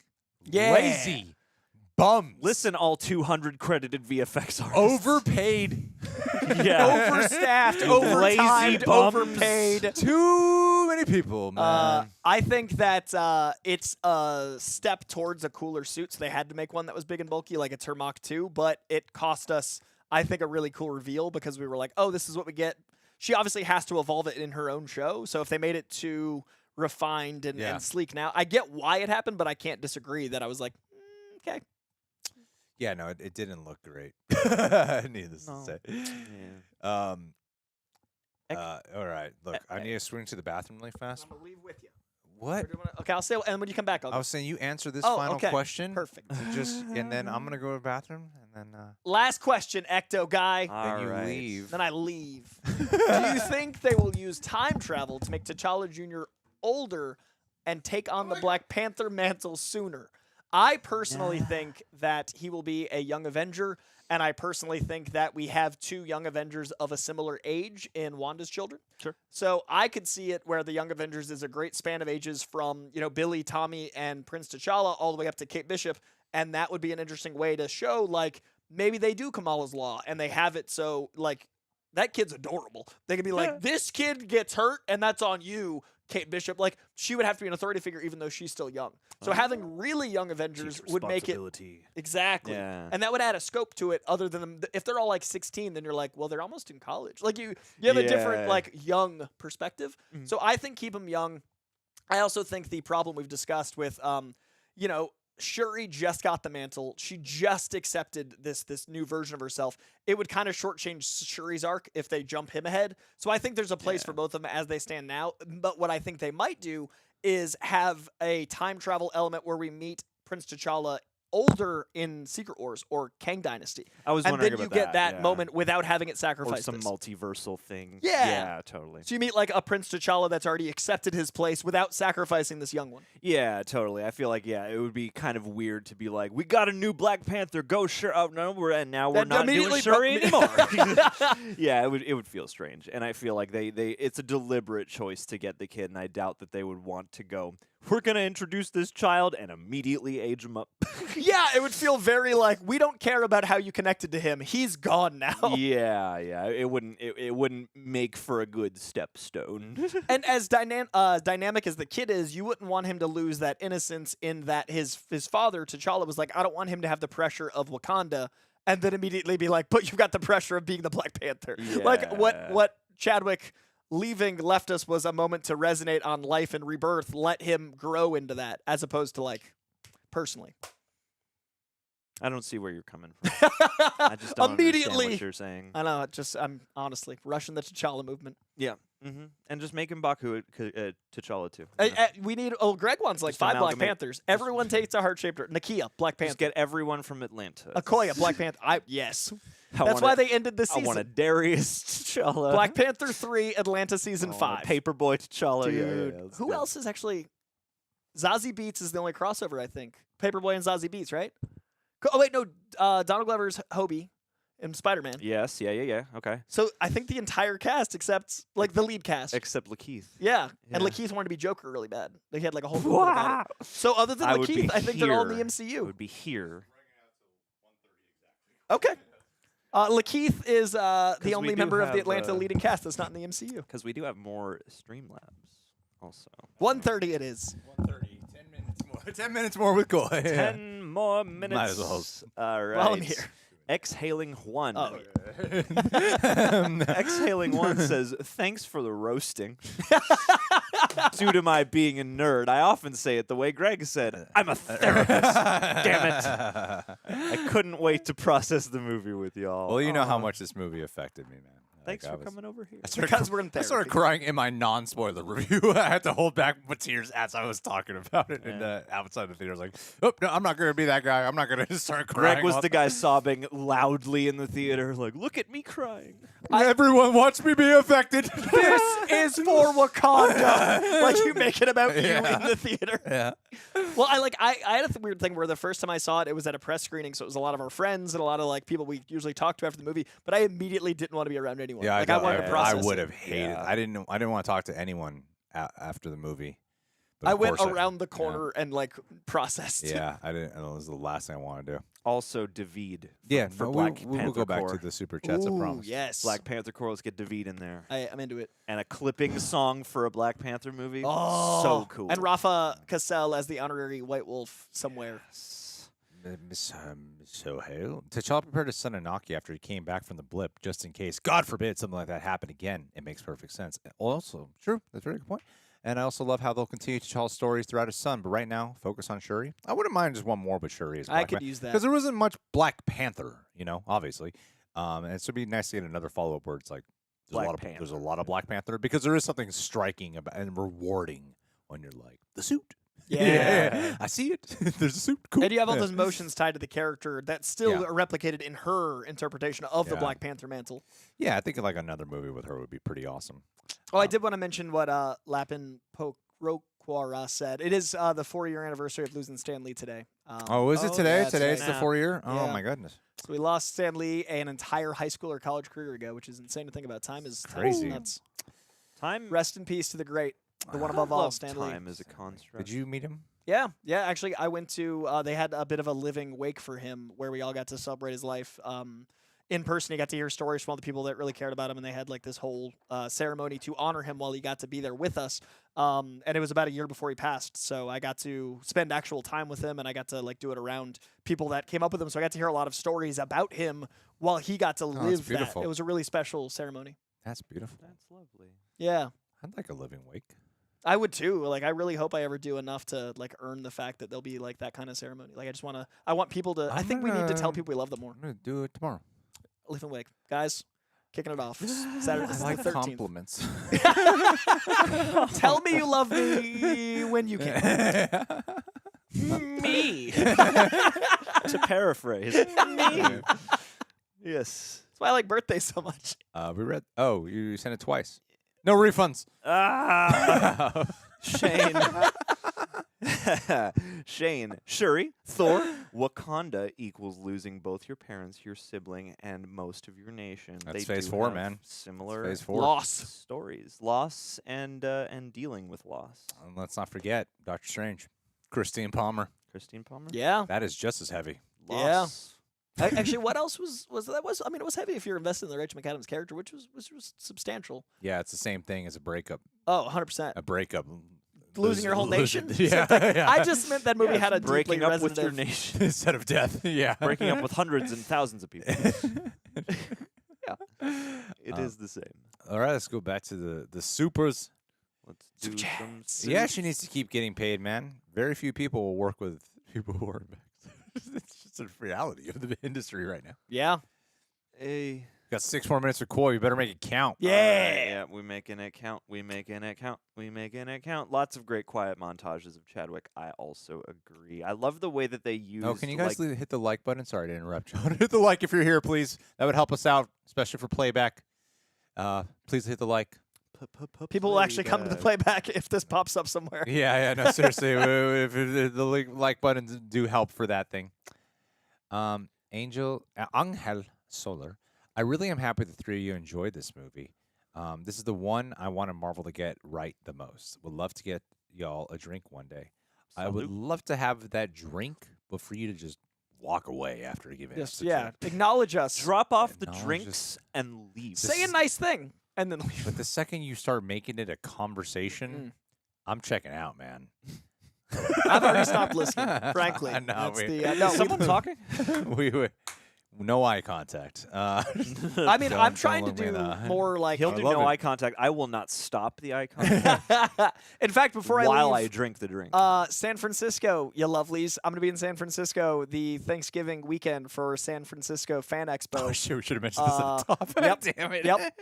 San Francisco Fan Expo. We'll be doing a Real Rejects conversation live in person, as well as I'm going to be sitting down with the cast of Clerks, going to be sitting down with the cast of Cobra Kai, Sons of Anarchy, Ming Na Wen, like an incredible weekend. Ron so, Perlman? Ron Perlman? Giancarlo? Giancarlo? Giancarlo Esposito. Theo Rossi from Luke Cage. Hey. You want to keep going up here. I'm just saying they're great people. You got something against Theo Rossi. No, sure. But yeah, so it's an incredible Will No, he's in Friedle. Sons of Anarchy, too. Yeah. Yeah. So, and Will Friedle, we're having like a one-on-one conversation with Christy Ramsden Romano, and Christy Carlson Romano, and I'm very excited to meet all of you. So anyone that's there, please hunt me down. It's going to be rad. Yeah. For the record, we actually really like when people say hi to us. We will. I feel like I overstay. And I think that people usually want to get out of the conversation. They're like, I came to say hi, not live here. I feel like people usually try to get out of the conversation with me earlier. And I'm like, I'm not even trying to leave, but I feel like you want to go. I was really happy to talk to you in 3D. One more picture. One more picture. Do you want to take a picture? We took pictures, Greg. I'm at work. I just said hi. I'm sorry. Would you like to pay for the sandwich? I only know you as that reaction guy. I don't didn't even know you your had thoughts name. outside of reactions. I don't even know what your name is. The internet, right? Yeah. Monsters? Minsters? Monsters or yeah, monsters. Do you think the Thunderbolts will be sent to Wakanda because of Val bugging the Kamoyo beads? I've heard rumblings that the plot of the Wakanda show involves people invading the nation of Wakanda. And it wouldn't surprise me if that itself might be ramifications of Thunderbolts. I don't know how direct it's going to be, but I do think there's something to this. Maybe not as linear, but there is something there. Yeah, I don't feel like the Thunderbolts. I feel like Thunderbolts will probably do something bad at first. It'd be like a total Suicide Squad story. Of like, yeah, we're doing something bad, but no, never mind. No, not that bad, We're not though. going to. But no, that's a fascinating theory. 'Cause there's a reason she's here, so I'm hoping it. Sometimes the connective threads, especially in Phase 4, are not as evident, but I'm hoping it sets up something important. I feel like it's just mainly for something of a secret invasion. Mm-hmm. Sure. Maybe Val's a Skrull. That's Oh, that'd be fun. right. I'd like that, especially since we found out they were married in this movie, which would be a fun, like, personal. Ooh, yeah. Right? Because they have history and there's an investment. True. See how important the Everett Ross plotline is? True. Dude, Everett's everything. For a potential BP3, what would you all want the most for the plot? To recast T'Challa? No. What I would want for the plot of that.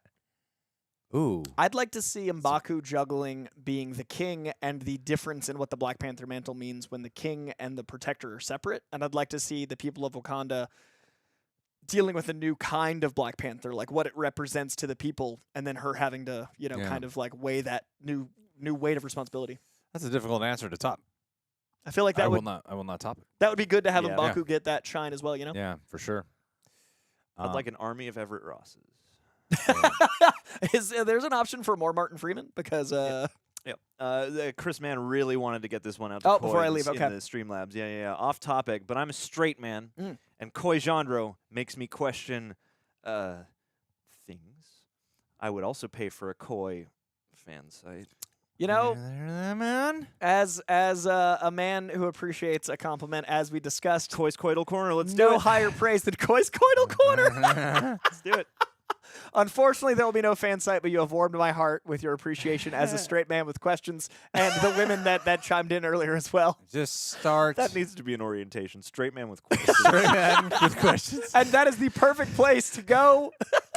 Much love, Reject Nation. Thank you so much. And again, San Francisco, 25, 26, 27. I will be all over Fan Expo. So if you are in San Francisco or can be in San Francisco, Fan Expo, their lineup is stacked. We might be doing a ton with them going forward, and we're doing the first live Reject conversation with me up there. So please get up there, and that is the start of things to come. So keep an eye out. Greg and Greg is going to scheme some stuff. But yeah, we got some cool stuff cooking. Scheming. All right, much love, y'all. I'll see you very I'm trying soon. to get us to Missouri. Yeah. I feel like there's no cons held in Missouri, I'd go to Missouri. and no one really cares about Missouri. It's a fine place. It's hard to spell. And that's where I want to go. I want to go to the projects of Detroit, Michigan. I've never been to Detroit. It's always been on my list. And then I want to go Jim's from Detroit. to South Dakota. Starlin, Thanos was born in Detroit, so it's a historic comic place. I'm also thinking maybe Kansas City. just trying to find. Just places. So many of these places have Comic-Cons, don't they? But we're gonna run them. You know what? We're gonna make them. We're gonna put Go them to on the map. I Montana, think, like- Coy. We're going to I think Montana like Comic-Con. 100 people go to. Let's go to like a basement con. Texas is overpopulated, Aisha. They also There's have a like lot of 5 people in cons out there. Texas. We'd be overrun. We too. overrun. Those no, 5 cons we're- would take we're us trying out. to dominate a space where we're guaranteed at least 50 people will We want to show be up. the biggest gotta- fish in the smallest bowl. We gotta fly out there. We gotta make sure that bowl is small for us. yeah. See, there are parts of Utah, maybe not Salt Lake, but definitely parts of Utah that would be worth it. If anyone in the chat can guarantee us an audience of 45 to 50 Yeah. people, It's good enough. We'll be at see you there. Zion National Park. Just come find us there. Yeah. tickets $12. You gotta get that flight. We gotta make that happen. yeah. All right, you lovelies. Get to San Francisco. I'll see you there. Always a pleasure, guys.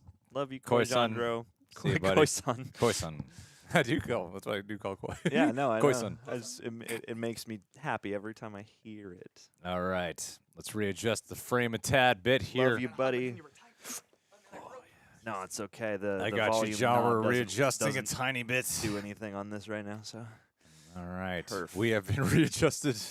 we are adjustamente. Oh my God, the new Rockstars breakdowns 40 minutes. Woo!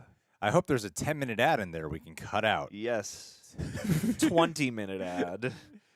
It's mostly an ad. That's the funny part about when we do those breakdowns is that we cover like a reaction because like obviously the hard part is their end of putting that together of the team of editors and boss and all them. And then for us, it's like, it'd be like a 2-hour edit. instead of spending days and all night. Yeah. So it's not like that much on our end, but it's just still like 2 hours. But yeah, no, I appreciate that they let us react to their shit though. That means a lot. And I know a good amount of those new Rockstars people now. I know a good amount of them, Voss included. I'm friends with Eric Voss now. It's crazy. Voice inject. M'Baku chomping on the carrot with chef's kiss. Ooh. I just love that. The second he enters, everyone just laughs so much. Yeah. I wonder whose choice that was too, because it's a specific enough carrot. Like I don't even know if it's like a it might be like an offshoot of it looks like something that probably grows locally, and he just picked up. And so part of me goes, that had to have been like an intentional call by somebody. Right. But then it also just feels very much like I'm gonna be eating a carrot in this scene. See how it goes. Shit, man. No, we got it. I think we missed the Thor: Love and Thunder breakdown. I think that I feel sounds like about we right. should do the new Rockstars one. Yeah, Black Panther definitely merits it. You think so? Damn. You know what? I might want to do a show. Let's do it. Normally we stream for like 4 hours, but I'm like, I'm gonna need to end it a little bit early. We'll see. We'll see how we feel. What are you doing? Koi's back for new Rockstars. Also, in the comic books, M'Baku is man-ape, and carrots are beloved by apes, so it was a nod to his comic book counterpart. I'm so happy that piece of Thank you. context has Thank been you. clarified. Thank you, Coy. Knight Captain. Let's move on here. Knight Knight Captain. Captain. Why do you think Shuri saw Killmonger? They explain it pretty clear in the movie of why Shuri saw Killmonger. Yeah. Because of he was even saying that you practically requested that it was me that you talked to, because her current mental and emotional state and the goal that she subconsciously really wants, where she's really at in life, is more akin to Killmonger. And so it's kind of getting like an affirmation or a motivation, like some type of being validated. Yeah, and I think him confronting her, saying like, "Oh, you didn't think the ancestral plane actually existed, do you?" lends even more credence to the fact that the subconscious would have brought him, through those means. Exactly. Yeah. That's such a brilliant scene, such a standout scene. Absolutely. It's leaked all over the internet if you guys want to watch it. Yes, piracy. Let's do it. Tins. Thank you, Tins. People tend to attract others who are the same, but both of you are positive, amazing. Give them tense around here. So people who are also that gravitate towards y'all. Coy must attract a lot of golden retrievers because that man is pure joy. Yeah, I mean, Got to beat him off of him every time he comes around. I think it's a concerted effort to be positive and grateful, but we're all very human, and we can get very negative and very stressed and anxiety and angry, and so yeah, it's like on this channel, I've made the intentional effort to like dial back some more of those, like, because once in a while we do some video that might be a little bit more on the negative leaning, but I've made an intentional effort to dial that back because I hated the feeling of that. Even though it's way easier to get views on this, I'm not gonna lie, it is so much easier. But I was like, I just don't like the way it makes me feel. And then because for example, like we would talk so much about Ezra Miller off camera that I felt like okay to talk about that situation on it. But then it got to a point where like so many things were coming out that I just felt like we'd just be repeating ourselves. Yeah, it's I the don't same wanna- video with yeah. a different crime. or just like a couple different sentences. And I'm Yeah. just like, there's no point in doing it. Like, sure, it'll get views, but at the same time, I'm like, we don't really talk about it anymore off camera, so there's no point in us talking about it. So it just didn't feel, especially when it's like something that's a little bit more of a drama or negative subject. For example, like crapping on YouTube. I did a video about that recently, and I'm like, I haven't done that in like over a year. But yeah, so we just try to do it. This movie was so cynical. It was dark. It was bleak. I wouldn't call it cynical. I wouldn't call it cynical at all. It's dark and bleak and harrowing, but no, I wouldn't call it cynical. Marco Tunstall, what were your thoughts when Namor called himself a mutant? I literally applauded. Sorry for you talked about this. I had to leave for a bit. No worries at all. All good. I Thanks like for coming back. we did talk about it quite a bit. John, why don't you take it away? Yeah, I mean, it's in fact, I don't think I actually fully heard the line the first time. But yeah, I love how casually it is thrown out, but I think that's probably what Eric Voss was even pointing to when he was like, there's one little thing that recontextualizes so much for the past and future. And yeah, especially if they are going with the comic book origin that he is like the first mutant. I think that's really cool. Like it doesn't overshadow the movie. It doesn't, take focus and go X-Men guys, but also, it is another promissory on the heels of like Miss Marvel and things like that. That mutants are nigh very much so. Yeah. And yeah, I thought it was a good moment. I thought it was well handled. It was choice. How do I log into Streamlabs on this computer, John? Through YouTube? Yeah, through YouTube, and then it's the main channel account. Yeah. Knight Capitan Namor should team up with Wakanda and Asgardians. Ooh, there you go. Have an ally in the land. I think it's And I what guess Secret another Wars ally on is the going to be land. doing that, right? Sure, yeah. I mean, I could definitely see that happening. Or they'll be battling each other. It'll called be the Secret same Wars. thing. It'll just be another Wakanda Forever where they show up at New Asgard. They're like, hey, help us take on the surface world. And they're like, oh, no, let's just kind of ally ourselves. And then they'll fight, and then eventually they'll agree to be allies.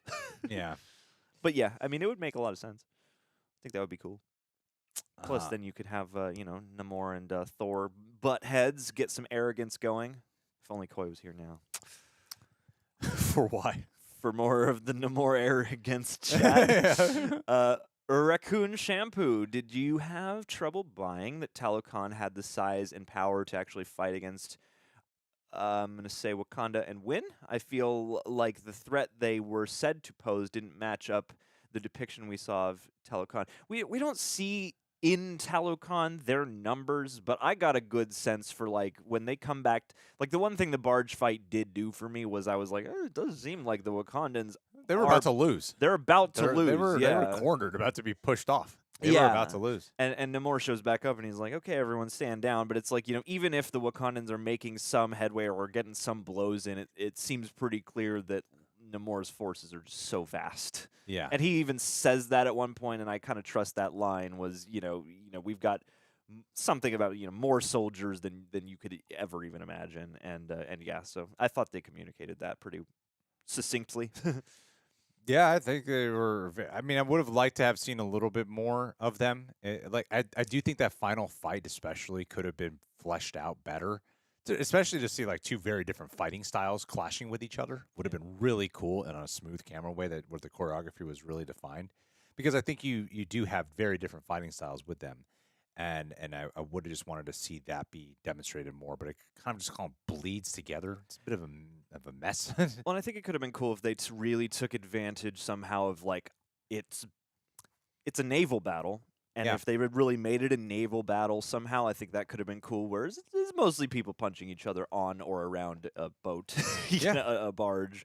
But yeah, I think they still communicated the threat. Frey girl, hi. Will the Thunderbolts be first mission be to take out Everett Ross? We need the whole team to hunt him down and kill him. I love the idea of this like affable Everett Ross. Just this dude who happens to. He's just. What I'm did just I trying to do? stay out of trouble, but I keep getting into trouble. I'm just trying to help my I'm friends. just trying to do the right thing, and now I got Thunderbolts coming after me. The whole team. Yeah, I want that. That's the movie. I want. And it could kind of work in a funny comedy. There's like a funny spy comedy to do from a fugitive spy movie, Get smart. especially with like Everett Ross being married to Val. ex-wife being Val. Yeah. that is so. That would be like a personal thing for her to take him down. Yeah. I would love that. Miss Eleanor, I'm going to say, sending some love to the real rejects. Thank you, Benoit Pride. Yeah. Love right back. Angel, think we get a Midnight Angels and Deadpool versus Doom. Oh, interesting. Definitely. Combo mix up. You mean in Definitely. that one movie? That like one movie you would do it in? Just every Deadpool movie, the Midnight Angels show up to fight him. And they just can't win. They just can't beat him. I think a Midnight Angels show would be cool, but I'm not a fan of the suit personally. I would be waiting for them to get back into the Dora Milaje gear. The suit, the Midnight Angels suit didn't bother me the first time I watched it because I was like, oh no, this is it's like a protective gear for the fight because we saw what Okoye had to deal with, and I do like the line when Okoye does eventually come around to the suit and says how many. She says something like, "How many do you have?" or "How many can you build?" Something like that, Yeah. where she's implying like, "I want to give this to more of the Dora Milaje to equip us in battle." So contextually, I like the idea of the suit. It's just really the design that I want it to be. Well put. Corey M. for mega extreme. A nice little moment that I liked is that a nice little moment I liked is when Shuri mentions that T'Challa taught her what she knows about science. Also, need a Namor movie. And I guess maybe he taught her about combat too. Yeah, that's true. I mean, and like- everything else that she could do. I was surprised by that because too I was like, I don't really associate T'Challa with science, but I guess sure. Yeah, I would have maybe in the because first I always thought it movie- was like T'Challa relied on Shuri for the science. Yeah, and then he had the muscle and all that stuff and the fighting ability and was the leader. But sure, or at least maybe he set her on the path. Maybe he taught her the foundations. Raccoon Shampoo overall really liked the movie. Felt like a return to the best of the Infinity Saga. Also, the theater gave us $30 in free concessions Oh for my technical God. troubles. Wow. Okay. That's a way to compensate for fucking up your screening, man. That's amazing. Small popcorn for everyone. That Fixed. theater food is overpriced, but you get pretty good deals at AMC. Yeah, man. Those $5 rewards you get a bunch of, and then the upgrades to large. I like AMC for their concessions, even though I can only get like 2 things. I used to get hot dogs when I ate meat, but man. Yeah. I remember one time leaving AMC, they were like, we're closing out the theater and we got a bunch of hot dogs left over. You guys want them? I got like 10 hot dogs. Ooh. I ate all those hot dogs. they were so good. That's what that moment They're is for. so good. What are you gonna find 10 people who need a hot dog? at I a time do. like I this? think out of all the meats that I miss, it would be a hot dog. Like a Yeah. Costco hot dog. Or a Wiener Schnitzel. You used to love Wiener Schnitzel. I like their chili dogs. Okay. But no, The the Costco. the Yeah, you Costco get the hot giant dog, hot the dog. giant juicy hot Yeah, dog. they do it. They You do know it what I good. mean? When you have your one meat cheat and make yourself incredibly Yeah. sick in this life, There's it'll be some- a Costco hot There's dog. something about a theater hot dog. I love Nora from Miami. She's complimenting John and Your talks poor about my poor toilet. toilet. It's just like At the it's time, so it was sweet fine. to you. And then you're like, you're fucking gross, Greg. I too have eaten 10 hot dogs for free. This was years ago. Well, yeah, if you're getting 10 free theater hot dogs, that's like a $400 Yeah, value. it's- So you take the free theater hot Yeah, dogs. oh yeah, those hot dogs are like $8 for some reason, Yeah. and they're like 2 bites. It's like almost $100 but they're worth of delicious though. Anyway, food. They are comically large. See the big well, it one. was like, Coy, stop going off tangent, and our off tangents are just nothing Hot related to dogs. Marvel at all. America Cotton. Love the movie. It ranks right after Infinity War, Endgame, and BP1. Waited to hear Rihanna's song in cinema, and did she kill and give another layer? Yeah, oh my God, yeah, what a beautiful song. I haven't actually taken the time to really absorb the lyrics yet, but I think mood-wise, it fits so perfect. And it did strike me, because eventually the credits do say by Rihanna, and I was like, oh yeah, shit, this is Rihanna's song. And she came back after like a long time not having released music for it. And it is. With Johnny Depp. Did Yeah. she do music with Johnny Depp? She did something with Johnny Depp. I don't know Oh, what's that's happening. right. Yeah. I heard about this controversy briefly, but yeah, no, I think the song is nice, and I mean, songs made for movies are always a little. It could go either way, but I thought this one, the sentiments of the lyrics match really well without being too on the nose, and also just the sound of the song is really lovely and ethereal, and it sounds a lot like aspects of the movie.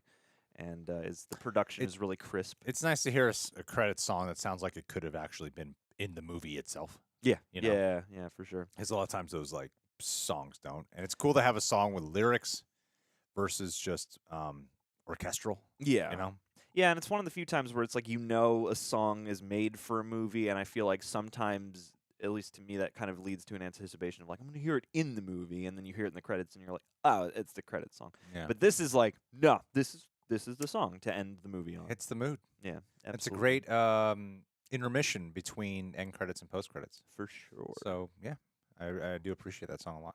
Jay, recast Kukulkan with Martin Freeman. He can give Coy the arrogance he needs. Yeah, man. Coy was around here to see that comment. Kukul Ross. Oh, that's great. I like it. We'll start the petition now. Recast Kukulkan. Motasum Motomami. I think Wakanda show will be named Midnight Angels. Certainly seems like that's where they're leading up to with because I thought it would be like just because I think the early report or rumor was that it would focus on the Dora Milaje, but I think don't worry, I'll make sure Coy sees your joke, Jay. Don't worry. But yeah, I think it will probably be a Midnight Angel show. I mean, they flat out say the suit is called the Midnight Angel, Yeah. and in terms of starting a new direction for Wakanda, it would make sense. And then the way they tease it, like she's doing an action that is not even within Wakanda, she's out in somewhere in the U.S. I don't know where that is, but somewhere in the U.S. helping out with Everett Ross. I think they are going to be doing a Midnight Angel specifically focused show, but I really do hope they update the suit. And so it's kind of weird. Like every time she talks, she has to like open the mask up. Yeah. That computer, The nanotech, which every mask now is. Yeah. I don't know. There's something I think that's. I don't want this to be the complaint of the MCU of like everyone's becoming an Iron Man or everyone can be an Iron Man. So I almost wish they would maybe split. I don't know. It works against the fact that Wakanda's technology is so advanced that like they have to be amazing, state of the art, blah blah. But I almost wish there was something a bit more tangible and a bit less completely technological. It's like when they're using the suits, I just don't believe as much that like the person in the suit matters as much. Right. But I'm sure they can figure something out. But to go back a little bit, because I realized we didn't really answer your question. Oh, yes. I think, no, Angel, or Angel. I keep saying, my default to say Angel. Midnight Angels team with Deadpool to try to take out Doom in the comics. That's why they asked. Gotcha. I don't think that's what we'll be doing here. That's I feel like Deadpool, I don't think. Logan and Deadpool hook up with the Midnight Angels and go take on Doom, and he never meets the Fantastic Four. I'm curious to see what they do with Deadpool going down the road, because yes, he has a very specific pocket of the movies and the kind of movie that he exists in. I am wondering though when they do start crossing him over more with characters he take more serious within the actual Marvel Cinematic Universe, not just Wolverine from the former universe, but like the actual Marvel Cinematic Universe. What will they be able to adopt some storylines where you can take some stuff a little more serious with Deadpool in there, And I think if you're going to have Doom in there, they're going to want something more serious. Absolutely. And so yeah, I don't think they're going to do a Midnight Angels team with Deadpool thing. That sounds fun and all. That sounds like a what if episode. But yeah, that's probably your best case scenario at that point. But Deadpool in a what if would be amazing. Yeah. I would love for them to do that. That'd be incredible. Oh, dude. I mean, I feel like that's gotta happen. Yeah. Raccoon Shampoo. Do you think that some of the unfilled Phase 6 timeline might be populated by Phase 4 sequels like Eternals 2 or Shang-Chi 2, or are they saving those for the next saga? I mean, I could imagine that just because it seems like it's enough. It will have been enough time that it will seem. Not all of these sequels come out a couple years after, but I feel like for the new characters, especially, I mean, Eternals 2 is up in the air right now, and that whole thing, I think Kumail Nanjiani was just in the news talking about, like, oh yeah, Patton said a thing, but I think he was just reading a random article. No one's really talked anything about in Eternals 2 yet, so who knows. But at least a Shang-Chi 2, perhaps, and especially with Destin Daniel Cretton being so instrumental. I guess that's the main question I have is, I feel like they would want, and probably he would want to come back to do a Shang-Chi 2. So if he's doing Kang Dynasty or is he doing Secret Wars? Kang Dynasty. He's doing Kang Dynasty. So I don't know. I mean, it seems like a massive undertaking to do those two so close together. But I could imagine at least one of these having a follow-up in Phase 6. That's fine. We don't really. People are always excited about like the new movie, but we don't really hear too. Even though the direct sequels do well, they're usually the last ones on my mind. Yeah. Like, oh yeah, a part 2 to Shang-Chi. A part 2 for Eternals. When that was kind of what it was like in the early phases. Yeah. Like Iron Man 2, Thor, like the sequels to these first movies. Like, how's that going to feel moving forward after Avengers? And now it's always about like the new character. And we did it, but we did technically have sequels. It's just sometimes it's hard to. I think what I'm trying to get at is like, what's interesting about Black Panther: Wakanda Forever is that even though the in between was a tragic death of Chadwick Boseman, and they've been working off of that, is that it still feels like a part two. It still feels like this is Black Panther Part 2. And with Doctor Strange Multiverse of Madness, I don't really consider, like, even though it is, I don't really view it in the lens of this is Doctor Strange Part 2. This is Thor Love and Thunder. This is Thor Part 4, you know, because it takes on so much about what's happened in between with spin-offs or the other movies they appeared in, that it doesn't quite feel like this is it doesn't quite feel the sequel to that franchise. Yeah. It's the sequel to this entire sequence. So I think having, you know, after, because even though they kept it on with Iron Man 3 in Phase 2, I think removing that and adopting subtitles in their titles is actually very beneficial for the framework of it. I don't know, it's something I don't think I've never really thought about until right now, but I think that is something that actually does help with moving forward and stuff. Like it's not going to be called Eternals 2 probably. It's probably not going to be called Shang-Chi and the Legend of the Ten Rings 2. Yeah. You know, it's probably going to call it something different. Shang-Chi with a different subtitle. Shang-Chi, with Eternals with a different subtitle. Well, I almost feel like, well, I guess Iron Man is the main one that did numericals, right? Because the rest of them, I feel like the further you get and the more it is subtitle, the more it feels like it's, more about, it's like we introduce new characters, but I almost feel like, you know, what we're really doing is like new situation. You know, it's sort of like what the real progression of sequels is now. So I think the boundaries of like this character needs a direct movie sequel doesn't necessarily hold as much water, but there will definitely need to be some kind of Shang-Chi focused follow-up or whatever. I feel like Shang-Chi would certainly get a sequel direct, but like Eternals, I feel like we would get another thing with them heavily, but maybe not an Eternals 2 just them. Yeah. Given how the first movie went over, you know. Yeah, and there's not much like that different in, because it's called Black Panther Wakanda Forever too, which I find interesting because it's not like called Black Panther the Dawn of Namor or something, you know, like the next Black Panther.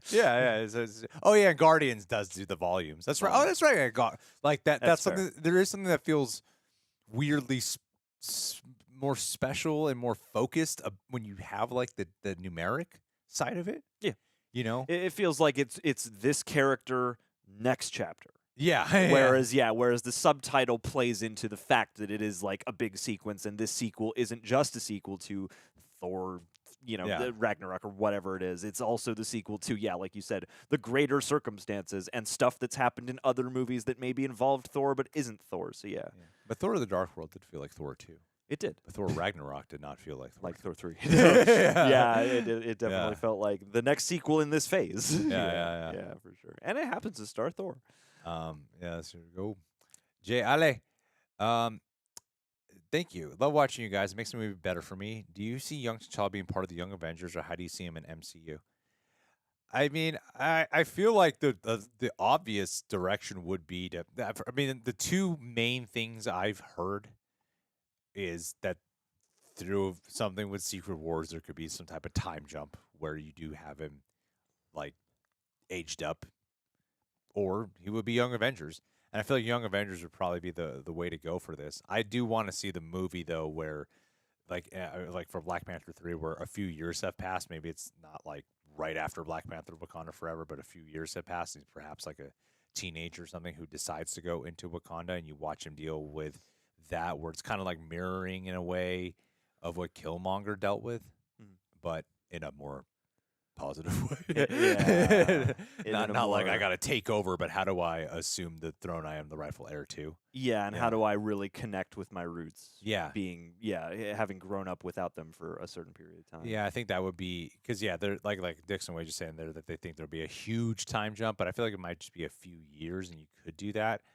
Because it's like if you do a huge time jump for young T'Challa, then they're doing a huge time jump then for M'Baku and for Shuri and all the other characters in the Black Panther movies. Then I feel like you just create kind of a big problem for yourself when you do something like that, unless they just immediately want to get rid of Shuri. But I feel like they want to have Shuri be Black Panther at least one more movie. Yeah, that would make sense. And just make him the guy in the chair. Yeah. He moves to New York, meet Spider-Man. There you go. Nerds only. For someone who is coming to this type of content creation with breakdowns, reactions, and being inspired by you guys and Cosmic Wonder, what advice would you give? BP2 awesome as well, too. Haha. I think you got to just... it's really easy when you're doing this to fall into the trap of, like, what's this other person doing? How do I just copy how they do it? And sometimes you got to find your own spin on it. It's like... I knew, okay, Thursday, every one of these breakdown people are posting a post-credits video, and I would like to I want to chime in too, and I know everyone's going to be posting their post-credits video that day. And for us, it was like, I know if I put post-credits scene breakdown ending explained, it's not going to really go anywhere. So what's our version of that? Let's just lead with the strong opinion that we have about it, and let that be the thing. And we did that with Black Adam too. I'm like, okay, now people are...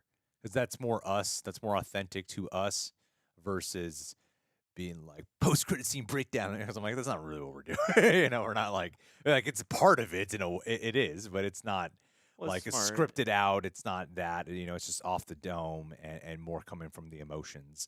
So, but that's what I mean. Like that, and that took me some time to figure out like what is the different way. How do we talk about this as we want to without feeling like we have to call it ending explain post-credit scene breakdown. Like, we might throw those keywords in there to help out, but it's not what we lead with is not about that, It seems like a smart call, because then you're in the arena of that conversation, but you're not doing the same kind of video everybody else is. You present an alternative discourse. Yeah, I know I'm not saying we're not the ones who I don't feel like we're the ones who really started this, but we try to give the extra layer for the just watched, like bringing a camera, bringing a microphone, like doing like the extra step for that and putting a full-on edit for it. But yeah, that was another thing, like just the movie reviews no one was ever really watching. So I was like, what's the spin on this for that is more authentic to us that would help? And I was like, I feel like it's got to be in some form of just an immediate like opinion-based reaction.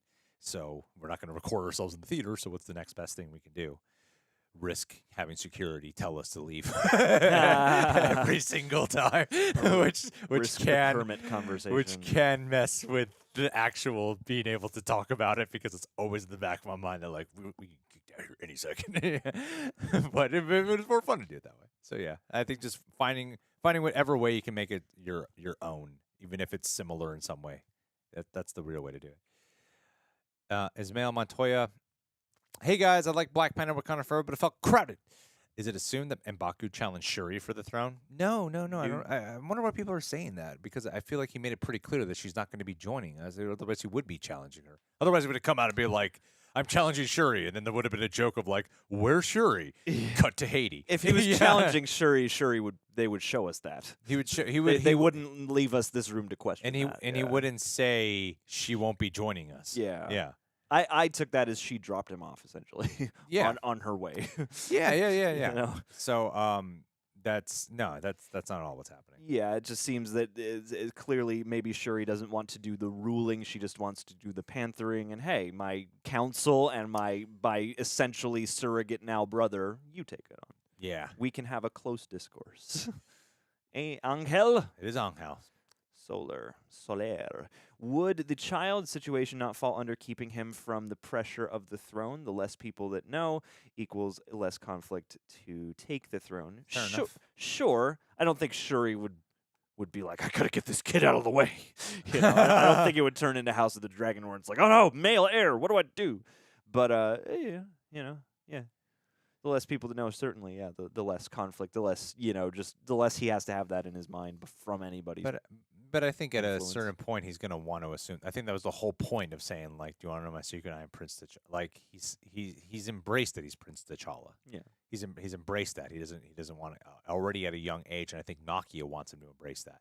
It's just not go into it as like some type of Game of Thrones situation, Like, doesn't matter if you're 5 years old, you got to be king. You're the king now. Get it's it going. Yeah. So come up with some policies. Yeah. gonna melt this crown onto your head. Jay Ali, Namor's fight scenes were beast. Yeah, they were awesome. They were pretty sick. They really managed to overcome that idea of maybe it'll be silly with the ankles on his. Well, a lot of the Wings on his aerodynamic, ankles. like working off of the aerodynamic ways when he does like the hopping, the Yeah, thrust is really awesome. really cool. Yeah, it's like a control over the air in a way, you know. Ooh, It's fucking airbending. beautiful. It's airbending, right? Yeah. Yeah. Sam Bravo. Airbending. Namor gave me big Magneto vibes, and I loved it. That's right, man. He was here for his people. Let's He see. was- I think in a lot of ways, yes. I like his motivation a lot in this movie. Magnamor. I think I like it a lot. No, we're gonna be watching that new Rockstars. We're going to breakdown new for sure. I don't Rockstars, blame too. you if you hate to watch that. It's 40 minutes long. That's an epic breakdown right now. Epic breakfast. Epic breakfast. Sarah Campbell. Oh, thank you, Sarah. That's so sweet of you. Thank you for popping in to say hello, and I hope you mean you haven't seen the movie yet? I Nope. hope you haven't heard any of this conversation. I hope you stopped in to say hello and left promptly. Some people don't care about spoilers, and yeah, You so know, I mean, fair. I know we both do. I think if you don't care about spoilers, but like I wouldn't like if I do a video that has spoilers. You know, I try to let people know there's gonna be spoilers in it, but I think the thing is like I don't tweet out a spoiler. Sure. Yeah. So you could just be scrolling. that's and not you cool. get it all right there. Yeah, it's like if people come to the video, they know what they're getting into. There's nothing here. Cool. Yeah, we got to do the new Rockstars video. We do. We just got to finish these last. Yeah, we got to honor the people who have contributed here. Tamaro, not gonna lie, I most definitely was rooting for Namor's death because that imagery of Ramonda's head floating in that water was still burned in my mind. Hey, fair. I feel like that's a cool thing because I didn't agree with the dude clapping when it looked like he might get crisped, but at the same time, I do like that it is a character that still allows for something of a mixed reaction, especially when sure. you do account for his actions and the things he is directly and indirectly responsible for. Hey, whoever's here, if you haven't left a like yet, please go ahead and do that. Leave it. We're going to be done in I'm assuming, in like 10 to 15 minutes? David Holler. Maybe? Yeah. Yeah, probably. There aren't a ton left. All right. David Holler, a.k.a. Legion. Hey, guys. Sorry, it's me again. Never apologize. Is there any chance of a Legion reaction now, knowing you haven't seen it on this channel or on Patreon? This is a big maybe. It's a big maybe. Dan Stevens, boy. It really comes down to time, you know. The thing is not. I don't really like to concern people or put this out there too much because I feel like just the context, like the optics around it, can sound like it could be taken in a negative way. And I don't like to put that out there because I just don't want it to be received that way. Because it's not. So there are plenty of days, though, especially in the last month and a half, you know, because like as much as we can get like editing help, a lot of the times there are days where, you know, I'm like just this week alone, there was like several days where it was like, man, I've been at it for like 15 to 17 hours. And it can be very tiring. So really, that's why we don't take on too many shows anymore right now, just because it's like, a lot of times it really has to be worth it in the end, because it's like anything we commit to is going to take several hours to put together. And, you know, if it's not really like doing that well, then it's like, man, but we're committed to this. We got to finish this out. Yeah. So, yeah, and it got to a point where like that didn't really matter as much, but it does matter after a certain point. You're like, no, it does have to count for something where it's like we're enjoying it and it is more people are watching it, you know, so like a good number were to compensate for this commitment, you know, so that's why, because it's like, yeah, the actual like watching something is and like doing the reaction and the review is way less time than the actual, like an hour and a half of that is way less time than the actual prep of it on afterwards. So yeah, that's really the only reason why. Indeed. But excited to see the show nevertheless. Chaos Witch, thank you for the momento di silencio. Omar Banuelos, you guys are awesome. I've been a fan of your channel since 2015. Thank you. Keep up the good work. And can you please give a shout out to me and my boyfriend, Angel? Hello, Angel. Hello. How long have you guys been together? That's beautiful. Yeah. Always happy to shout out a happy couple. Yeah, love you both. And thank you so much for watching for that long. Hope you. That actually sounds like it could be possible. Thank you. actually. People are like, We'll watch want all your videos, receipts. and I'm like, no, I don't Show think us you have. your There's too many history. videos. even my favorite channels, and I want to do a video about ranking my favorite YouTube channels. And even them, like, I don't see. I would never say I've seen all your videos. Like, there's no way. Like, I've for sure missed many, but even for my favorite channels, you know. Absolute vodka. So thank you for watching that long. Yeah, shouts out to the both. Feel good, sports, and philosophy. Why do some people get so excited about either crapping on a movie or its perceived flopping? It's so weird and pathetic. I don't know. I mean, humans tend, I think, there's a certain aspect of the human personality that likes to pick a carcass of some degree or another. And it can be fun to join in the shared momentum of, figuring out what's wrong with something. It's like there's, I think, a greater impulse sometimes to be like, this is terrible. Look at this, and yeah, I think it's just a human thing. I feel like generally among us, I feel like it's more fun to, discuss what you like or to constructively figure out what could have been better rather than just crapping on something, and that's just a personal taste. I think there's a tendency in the human psyche to want to. Sometimes it feels like if I tear this person down or tear this thing down, I feel better about it. It lifts me up in some way. And I feel like we kind of do that on a bigger scale. Like, we like to watch things fail. Like, there's this thing where people have it in them where, when I say we, I'm not saying us or everyone. I'm saying, like, there is that part of a lot of people where it feels like in some way they're being lifted up because this other person or thing has been brought down now. Yeah, you feel like you're in something of a power position. When really it's not. This is like the movie's success has nothing to. And we're talking about specifically a movie. It has nothing to do with you, you know. Yeah, I think it's the same. And people like to feel like they're right if they thought a movie was going to suck, or they want to see something fail, and it's usually an indication that they're not really doing much with their lives. Yeah. So The they more want you other people to not do as well. the more you rejoice in a Yeah. downfall, the more I think you got to ask yourself why. Yeah. I've always been more of a fan of if you can light one candle in the room, and that's more powerful and strong. So, yeah. Well, I won't deny it though. I do like once in a while if I really don't like something, I can get weirdly excited about it. Like, this is gonna be a fun review. I can't deny that. Yeah. Like once in a while, but even in those videos, I feel like we'll still make the effort to like point out what we did like and what we did think worked and explain it rather than just throw it away. Like, explain why we liked it and why that was good. Yeah. But sometimes it can be fun, but there's a difference in like, oh, fuck you, versus we're having fun taking the piss out of it. Yeah, and it's a proportional thing. Yeah, there's a difference there. Every once in a while, that's okay. And certain times you'll see something and you'll get you'll take a sense of like, I don't like the attitude being presented to me by this and seemingly the people who made it. So sometimes that kind of bridges a gap too. Yeah. Like Vulture and Morbius. That was so fun to crap on. Yeah, because that's like an they know it was bad. inexplicable marketing choice. Yeah. it's Where fun. you're like, this doesn't hold to the integrity of this movie. We can rib this. Well, I'm not going to see this go on camera and be like, what Sony did is preposterous. Like, Yeah, it's not going to be the tone. Keep we it adapt. light. Like, it's not that big Yeah. a deal. It's just kind of funny to riff about. Yeah. Daniel Kaluuya's character is in prison. Angela Bassett says it when she's talking to Okoye about her husband being in prison.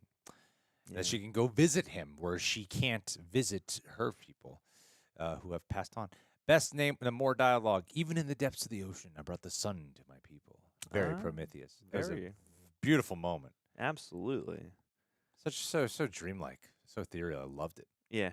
I thought it was great. All the Telecon stuff. Yeah. Because some people felt like they didn't get enough time to get invested in the people of Telecon, and I felt like they were trying to make up with that with a mood and atmosphere and seeing that because when you're seeing the people of Talokan at first, they're just the assassins. They're the warriors that you're seeing, and Namor.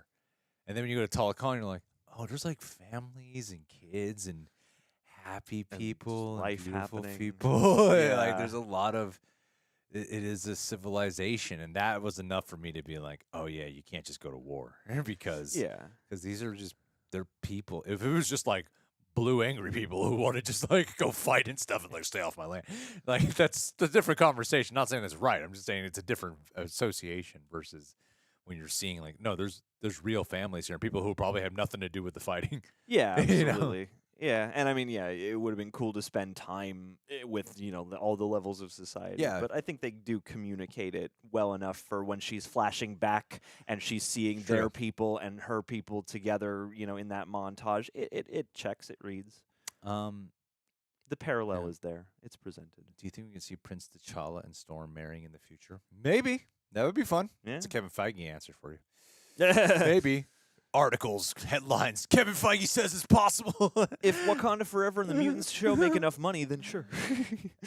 Clint Interiano. Hey guys, have you heard about The Chosen being released on November 18th? No, but I know about Glass Onion being released on the 23rd, and I'm excited for that. Snap. What is The Chosen? Is this a Karate Kid spinoff? The Chosen. The Chosen. I got you. With a Z. Multi-season series about the life of Christ. Oh, The man. free show, tens of millions of people who won't stop talking about it. Oh, I think we got reached out to about this one. Oh, they did reach out to us. Yeah. Maybe we'll check it out on our own time. And then do a controversial review tearing this Jesus story apart. I think I know someone who works on it. Dude, call him up. Get him on the stream. Yeah, pretty sure I do. A guy named Jordan. That's a good Okay. name for a biblical project. Raccoon Shampoo. How much longer do you see MCU continue on for? Will it end when Fights retires? When Feige retires. Feige retires. When there are no more fights, then the MCU will be done. Well, I think the MCU doesn't have any plans to ever end because it is kind of strange, because some of these long-lasting franchises, like even like a Doctor Who or a James Bond, there's longer breaks between them. Whereas the MCU requires like a variety you have to keep up with. And I think that's why they've been making kind of an effort to not make you feel like you have to watch every single one.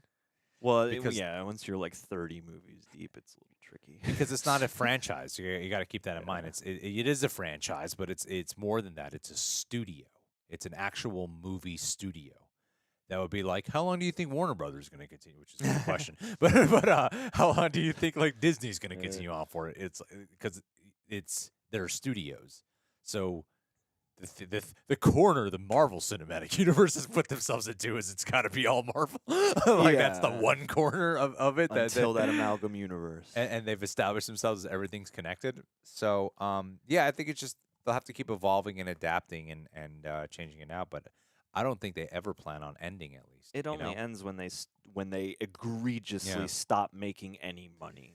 Like no matter how many when they people go they have. bankrupt. Yeah. It's like if I'm sure Kevin Feige will have a successor. I'm Yeah. sure that the universe, like as long as there are Marvel movies, the MCU exists. And it'll go until it's not profitable. Nerdy by nature. Thank you so much. Yes, Love you too, buddy. We are thankful for all that you do in being here and being kind. All right. Let's make sure Are we all there caught no up? Because strags. I think we gotta Yeah. take a little breather and then maybe film this new Rockstars reaction. Yes, sirree, Get it up in Barbarino. the morning. In the Morgen. Guten Morgen. Guten Morgen. Unter Liebe Glauten Globen. You know what I was just listening to was the Pretty Fly for a Rabbi that we used to be very obsessed Oh, with. yeah, it's a great song. Weird Al. Pretty fly for a Rabbi. rabbi. All right, guys. Well, let's see here. Yeah, I think we will get into more solo project, but we're gonna end this stream. Thank you to all who joined us. Yeah, we're gonna watch this new Rockstars vid. 40 minutes. That is Let's long. release it as 10-minute installments Yeah, yeah. over the next 4 days. No, we record. How can we watch new Rockstars live? It's clearly with all the editing then on the pauses that we do. You can't do that live. We would need to set up multiple cameras, Yeah. a switchboard. Yeah, no, that takes some time. Yeah. But thank you guys so much for being here. Before you head out, if you could hit that like button, that'd be really appreciated. And hey, I'm glad to talk about this. I'm glad most people enjoyed it. At least it popped up on our stream. We'll talk to you all soon. Thank you very much. Be well.